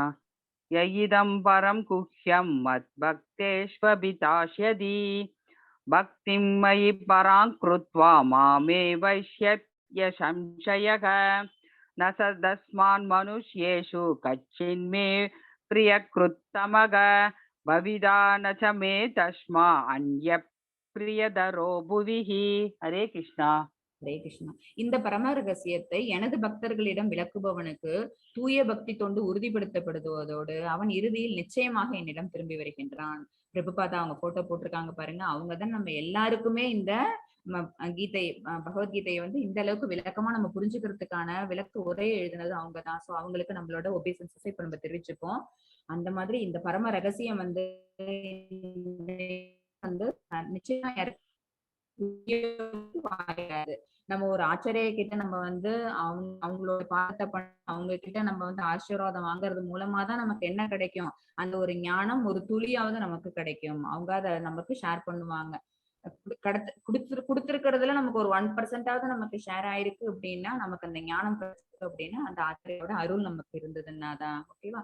சோ அந்த பரம ரகசியம் இது வந்து பக்தர்களிடம் விளக்குபவனுக்கு தூய பக்தி தொண்டு உறுதிப்படுத்தப்படும். சரி, அவங்க பண்ணக்கூடிய காரியங்கள் எல்லாமே டிவோஷனல் சர்வீசஸா தான் இருக்கும். அப்புறம் ஃபைனலா they can come to my abort. அவங்களோட இடத்துக்கு நிச்சயமா அவங்க திரும்பி போவாங்க. அவனை விட எனக்கு பிரியமான தொண்டன் இவ்வுலகில் இல்லை. சரியா? விஷயங்கள் அந்த ஞானத்தை பரப்புறவங்க தான் யாரு அப்படின்னா சர்வ நிச்சயமா சொல்லலாம் அவங்கதான் பக்தி தொண்டு தாங்கன்னு. ஞானத்தை விருத்தி பண்ணிக்கிறது அப்படிங்கிறது எந்த அளவுக்கு ஒரு சிறந்ததோ அதே மாதிரி தான் விருத்தி பண்ணிட்ட ஞானத்தை அடுத்தவங்களுக்கு சொல்லி கொடுக்கறதுங்கிறது. ஓகேவா? அவங்கள பக்தி பிரியமான தொண்டுன்னு பகவானே சொல்றாங்க. அவ்வாறு அவனை விட பிரியமானவனாக யாரும் ஆகவும் முடியாது. பகவானுக்கு ரொம்ப பி ஃப்ரெண்ட்லியா இருக்கக்கூடியவங்க யாரு அப்படின்னா தொண்டு பண்றவங்க, டிவோஷனல் சர்வீஸ்ல தன்னை முழுமையா ஈடுபடுத்திட்டவங்க அறிவிக்கிறாங்க. 70 மாதாஜி. ஹரே கிருஷ்ணா. அத்யேஷ்யதே ச ய இமம் தர்மியம் சம்பதாமாவயோகோ ஞான யஜ்ஞேன தேனாக்யம் இஷ்டாவ்யாமிதி மே மதிஹி. ஹரே கிருஷ்ணா. ஹரே கிருஷ்ணா. மேலும் நமது இந்த புனிதமான உரையாடலை கற்பவன் தனது அறிவால் என்னை வழிபடுவான் என்று நான் அறிவிக்கின்றேன். அர்ஜுனனுக்கும் பகவானுக்கும் நடுவில் நடைபெற்றது குருஷேத்திர போர்க்களத்துல வச்சு. இந்த புனிதமான உரையாடலை யார் கேட்கறாங்களோ யார் கத்துக்கிறாங்களோ அவங்களுக்கு ஒரு ஞானம் கிடைச்சிருக்குமா அந்த அறிவால் என்னை வழிபடுவான், அவங்களுக்கு பக்தனாவான் அப்படிங்கிறது பகவான் சொல்றாங்க. ஓகேவா? இந்த பகவத்கீதையை நம்ம தெரிஞ்சுக்கிறது மூலமா நம்ம என்ன செய்யறோம், பகவானுக்கு பக்தி தொண்டு செயலாற்ற போறோம். நம்ம அவங்கள we are going to worship him அப்படிங்கிறது இந்த இடத்துல பகவான் அறிவிக்கிறாங்க. 71 மாதாஜி. ஹரே கிருஷ்ணா. ஸ்ரத்தாவானசூயச்ச ஸ்ருணயாதபியோ நரக சோபி முக்த சுபான் லோகான் பிராப்னுயாத் புண்ணிய கர்மனாம். ஹரே கிருஷ்ணா. மேலும் நம்பிக்கையுடனும் ஸ்ரத்தாவன். ஓகேவா? அப்புறம் அனசூயச்ச, அதாவது நம்பிக்கை இருக்கணும், அப்புறம் பொறாமை இருக்கணும். ஓகேவா? நம்பிக்கையுடனும் பொறாமை இன்றியும் இதனை யாரோரும் பகவான் மேல வந்து நம்பிக்கை இருந்ததுன்னா தான் பக்தி நிலைகள் சொல்லுவோம். அதாவது எப்படி 9 டைப்ஸ் ஆஃப் டிவோஷனல் சர்வீஸ் இருக்குதோ அந்த மாதிரி 9 டைப்ஸ் ஆஃப் அந்த பக்தி நிலைகள் இருக்குது. நம்ம இப்ப எந்த பக்தி நிலையில இருக்கோம் அப்படிங்கறது அந்த லிஸ்ட் பார்த்தோம் அப்படின்னா நமக்கு தெரியும். ஃபர்ஸ்ட் நம்பிக்கை இருக்கணும், அப்புறம் சாது சங்கா, இந்த மாதிரி அனர்த்த நிவர்த்தி அப்படின்னு 9 நிலைகள் சொல்லுவாங்க. அதை நீங்க ஃபர்தரா படிப்பீங்க அதெல்லாம். சோ நம்பிக்கைங்கிறது முக்கியமா இருக்கணும். அப்படி இருந்தாதான் வந்து நம்ம பகவான் மேல நம்ம பக்தியை செலுத்த முடியும். அப்புறம் பகவான் மேல பொறாமை இருக்கக்கூடாது. ஏன்னா அவங்க வந்து ஃபுல்லா இருக்கக்கூடியவங்க. ஓகேவா? சோ அவங்க மேல நம்மளுக்கு பொறாமைன்னு இருக்கக்கூடாது, பக்தியை தான் செலுத்தணும். நம்பிக்கையும் பக்தியும் இருந்து யாரோருன்னு இதை கேட்கின்றானோ அவன் பாவ விளைவுகள் இருந்து விடுபட்டு புண்ணியம் செய்தவர்களாலும் மங்களகரமான லோகங்களை அடைகின்றான். ஓகேவா? அவங்களுக்கு என்ன இருக்காது, அந்த அப்ப பகவத்கீதையை படிக்கிறதுல நமக்கு என்ன ஞானம் கிடைக்குது, அப்புறம் நம்மளோட பாவ விளைவுகள் நம்மளை விட்டு நீங்குது. தென் நமக்கு இன்னொரு விஷயம் என்ன, மங்களகரமான லோகங்களை நம்ம அடையக்கூடிய அந்த சாத்தியக்கூறுகள் உள்ளது. ஓகேவா? இதை எப்படி பொறாமை என்று இது தெரிஞ்சுக்கணும். 73 மாதாஜி. ஹரே கிருஷ்ணா. அர்ஜுன உவாச்ச நஷ்டோ மோக ஸ்மிருதிர் லப்வா த்வத் பிரசாதான் மயாச்யுத ஹிதோஷ்மி கத சந்தேக கரிஷ்யே வசனம் தவ. ஹரே கிருஷ்ணா. அர்ஜுனன் கூறினான், எனது அன்பு கிருஷ்ணரே, வீழ்ச்சி அடையாதவரே, எனது மயக்கம் நீங்கிவிட்டது. அவனுக்கு இதுவரைக்கும் இருந்த அந்த மைண்டுங்கிறது இப்போது நீங்கிவிட்டது. தங்களது கருணையால் நான் எனது நினைவை மீண்டும் பெற்றுவிட்டேன். பகவானோட அந்த மெர்சி கிடைச்சதுனால அவங்களோட ஞானம், இவ்வளவு ஞானம் சொல்லியிருக்கிறாங்க. 45 மினிட்ஸ் இந்த கான்வர்சேஷன் போனது. சோ இந்த கருணையால் நான் எனது நினைவை மீண்டும் பெற்றுவிட்டேன். நினைவு என்ன அப்படின்னா தான் ஒரு சத்திரியன், தான் ஒரு புரியணும் அப்படிங்கிற எண்ணம் தான். சோ எல்லாத்தையும் நான் விடுபட்டு விட்டேன். எல்லா சந்தேகத்தையும் பகவான் தீர்த்து வச்சிடறாங்க. தற்பொழுது நான் உறுதியுடன் உள்ளேன். தங்களது உபதேசங்களின் செயல்பட தயாராக உள்ளேன். இப்ப நீங்க என்ன சொல்றீங்க அதை நான் கேட்டு அதை நான் ஃபாலோ பண்றதுக்கு I am ready to do fight அப்படின்னு பகவான் இப்ப அர்ஜுனன் வந்து வாக்குறுதி கொடுக்குறாங்க. மத்தஜி 74 and 25. हरे कृष्णा. सञ्जय उवाच इत्यगं वासुदेवस्य पार्थस्य च महात्मनः संवादमिमं रौषम् अद्भुतं रोगहर्षणं व्यासप्रसादात् श्रुत्वा अनेदत्कुह्यमहं परं योगं योगेश्वरात् कृष्णात् साक्षात् कथयद स्वयं. हरे कृष्णा. சஞ்சயன் கூறினான். சஞ்சயன் இப்ப மறுபடியும் பேசுறாங்க, திருதராஷ் கிட்ட பேசுறாங்க. இவ்வாறு கிருஷ்ணர் அர்ஜுனன் என்னும் இரு மகாத்மாக்களுக்கு இடையிலான உரையாடலை நான் கேட்டேன். ஓகேவா? ஏன் இந்த இடத்துல சஞ்சயன் எங்க வராங்க அப்படின்னு ஃபர்ஸ்ட் வந்தாங்க, தென் ஸ்வரூப தரிசனத்துல வந்தாங்க, 11th சாப்டர்ல வந்தாங்க, அப்புறம் இப்ப 18th சாப்டர்ல சஞ்சயன் வராங்க. ஓகேவா? அவங்க வந்து திவ்ய ஞான கண்கள் அவங்களுக்கு கிடைச்சது. வியாசர் மூலமா அவங்களால தன்னோட மனக்கண்களாலேயே அவங்களால என்ன செஞ்சு முடிஞ்சது, குருக்ஷேத்திர போர்க்களத்துல நடக்கிறது எல்லாத்தையுமே பார்த்து அவங்கள்ட்ட திருதராஷ்டிரன் கிட்ட சொல்ல முடிஞ்சது. சோ ஃபர்ஸ்ட் சொன்னாங்க என்ன நடக்குதுன்னு திருதராஷ்டிரன் கேட்ட உடனேயே அவங்க இங்க நடக்கிற ஒரு விஷயங்களையும் அவங்க அங்க அவங்களுக்கு சொல்லிட்டு இருக்கிறாங்க. இரு மகாத்மாக்களுக்கு இடையிலான இந்த பேச்சுவார்த்தை இருக்குல்ல, இந்த உரையாடலை நான் கேட்டேன். அதன் அற்புதமான விஷயங்களினால் எனக்கு மயிர்கூச்சம் ஏற்படுகின்றது. ரோமஹர்ஷனம் அப்படின்னா கூஸ்பம்ஸ் வருதுன்னு சொல்லுவோம்ல, அப்படி இருக்குதான். ஏன்னா இதுல இந்த சம்பாஷணையில் நடைபெற்றது எல்லாமே என்ன அப்படின்னா பலவிதமான ஞானங்கள்ல பகவான் வந்து அர்ஜுனனுக்கு சொல்லி கொடுத்தாங்க. சோ அது எல்லாமே மிக அற்புதமான விஷயங்கள், நிறைய ஞானம் கிடைச்சது. அப்படிங்கறனால உங்களுக்கு மயிர்கூச்சம் ஏற்படுதுன்னு சொல்றாங்க.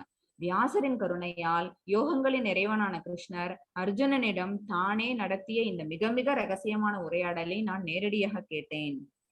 இவருக்கு இந்த மாதிரி ஒரு யோகம் எப்படி கிடைச்சது, இப்படி ஒரு லக் இவருக்கு எப்படி கிடைச்சது அப்படின்னா வியாசரோட கருணையினால. ஓகேவா? ஏன்னா இவங்க சஞ்சனை என்ன அப்படின்னு பாத்தீங்கன்னா அவங்களும் ஒரு தூய பக்தன் தான். ஓகேவா? சோ வியாசர் என்ன பண்றாங்க அப்படின்னா அவங்களோட கருணையினால இவங்களுக்கு என்ன பண்றாங்க, அந்த ஞான திருஷ்டியை கொடுத்திருக்கிறாங்க. அதனால அவங்களுக்கு யோகங்களின் நிறைவனான கிருஷ்ணர் யோகினாம் அபி சர்வேஷாம், எல்லா யோகம் பண்ணக்கூடிய எல்லா யோகிகளுக்கும் தெரியக்கூடிய ஒரே பரமாத்மா யாரு அப்படின்னா கிருஷ்ணர். பக்தி யோகம் பண்றவங்களுக்கு, கர்ம பண்றவங்களுக்கு, ஞான யோகம் பண்றவங்களுக்கு, அப்புறம் ஹடயோகம், அஷ்டாங்க யோகம், எந்த யோக பயிற்சி செய்யறதா இருந்தாலும் அவங்களுக்கு இலக்கு என்ன அப்படின்னா கிருஷ்ணர் தான். அதான் யோகினாம் அபி சர்வேஷாம் அப்படின்னு சொல்லுவாங்க பகவான. அர்ஜுனனிடம் தாமே நடத்திய இந்த மிக மிக ரகசியமான உரையாடலை நான் நேரடியாக கேட்டேன் அப்படின்னு சஞ்சயன் சொல்றாங்க. இது திருதராஷ்டிரத்தை இவங்க சொல்றது. மத்தஜி 76. ஹரே கிருஷ்ணா. ராஜன் சம்ருத்ய சம்வாதமிமம் அத்புதம் கேசவார்ஜுனயோ புண்ணியம் ஹ்ருஷ்யாமி ச முகுர்முகு. ஹரே கிருஷ்ணா. ஹரே கிருஷ்ணா. மறுபடியும் நான் இதை நினைச்சு பார்த்து மறுபடியும் நான் உணர்ச்சி வயப்பட்டு போறேன் அப்படின்னு திருதராஷ்டிரத்தை எகைன் சொல்றாங்க. மன்னனே, கிருஷ்ணருக்கும் அர்ஜுனனுக்கும் இடையில் நடந்த இந்த அற்புதமான புனித உரையாடலை மீண்டும் மீண்டும் நினைத்து ஒவ்வொரு கணமும் உணர்ச்சி வசப்பட்டு நான் இன்பம் அடைகின்றேன். முகுகு மறுபடியும் அவங்க நினைச்சு பாக்குறாங்க. அதனால உங்களுக்கு உணர்ச்சி மயமாகறாங்க. அதனால உங்களுக்கு அந்த இன்பம் கிடைக்குது அப்படின்னு அர்ஜுனன் வந்து தன்னுடைய அவங்க எப்படிப்பட்ட ஒரு நிலையில இருக்காங்க, ஒரு பரவச நிலையில இருக்காங்கல்ல, அதை வந்து திருதராஷ்டிரனுக்கு சொல்றாங்க. மாதாஜி லாஸ்ட் ஸ்லோகா 78. எத்ர யோகேஸ்வர கிருஷ்ண. ஹரே கிருஷ்ணா. எத்ர யோகேஸ்வர கிருஷ்ணோ எத்ர பாதோதனுத்தரக தத்ர சீர் விஜயோ போதே துர்வாநீதிர் மதிர்மம.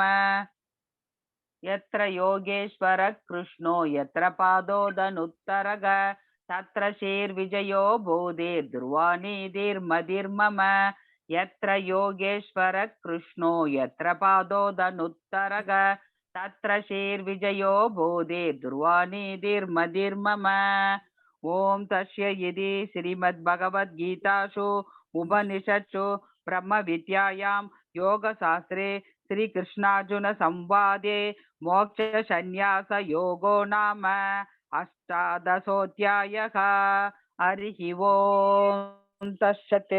சர்வம் கிருஷ்ணார்ப்பணமஸ்து. ஹரே கிருஷ்ணா. ஹரே கிருஷ்ணா. யோகிகளின் இறைவனான கிருஷ்ணர் எங்கெல்லாம் இருக்கின்றாரோ, அதான் யோகினாம் அபி சர்வேஷாம் சொன்னமா, அது யோகிகளின் இறைவனான கிருஷ்ணர் எங்கெல்லாம் இருக்கின்றாரோ, உன்னத வில்லாளியான அர்ஜுனன் எங்கெல்லாம் இருக்கின்றானோ அங்கெல்லாம் நிச்சயமாக செல்வமும் வெற்றியும் அசாதாரணமான வலிமையும் நியாயமும் இருக்கும் என்பது எனது அபிப்பிராயம். ஓகேவா? கிருஷ்ணர் எங்கெல்லாம் இருக்காங்களோ அதே மாதிரி அவங்களோட சீடன், அவங்களோட ஃப்ரெண்டு, அவங்களோட ரிலேட்டிவ், தென் நவ் இப்ப அவங்க சீடன் ஆயிட்டாங்க. செகண்ட் சாப்டருக்கு அப்புறம் அவங்க சீடனாவும் ஆயிட்டாங்க, பக்தனாவும் ஆயிட்டாங்க. ஓகே, விஸ்வரூப தரிசனம் கிடைச்ச விட்டு அவங்க பக்தனாவும் ஆயிட்டாங்க. இப்படி இருக்கக்கூடிய அர்ஜுனனும் பகவானும் எங்கெல்லாம் இருக்காங்களோ அங்கெல்லாம் நிச்சயமாக செல்வமும் வெற்றியும் அசாதாரணமான வலிமையும் நியாயமும் இருக்கும் என்பது எனது அபிப்பிராயம் அப்படின்னு சொல்லி முடிக்கிறாங்க. कृपा सिंधुभ्यो वच पतितानां पावनेभ्यो वैष्णवेभ्यो नमो नमः। जय श्री कृष्ण चैतन्य प्रभु नित्यानंद श्री अद्वैत गदाधर श्रीवासादि गौरभक्तवृंद। हरे कृष्णा कृष्ण कृष्ण हरे हरे, हरे राम राम राम राम हरे हरे। कृष्णार्पणमस्तु।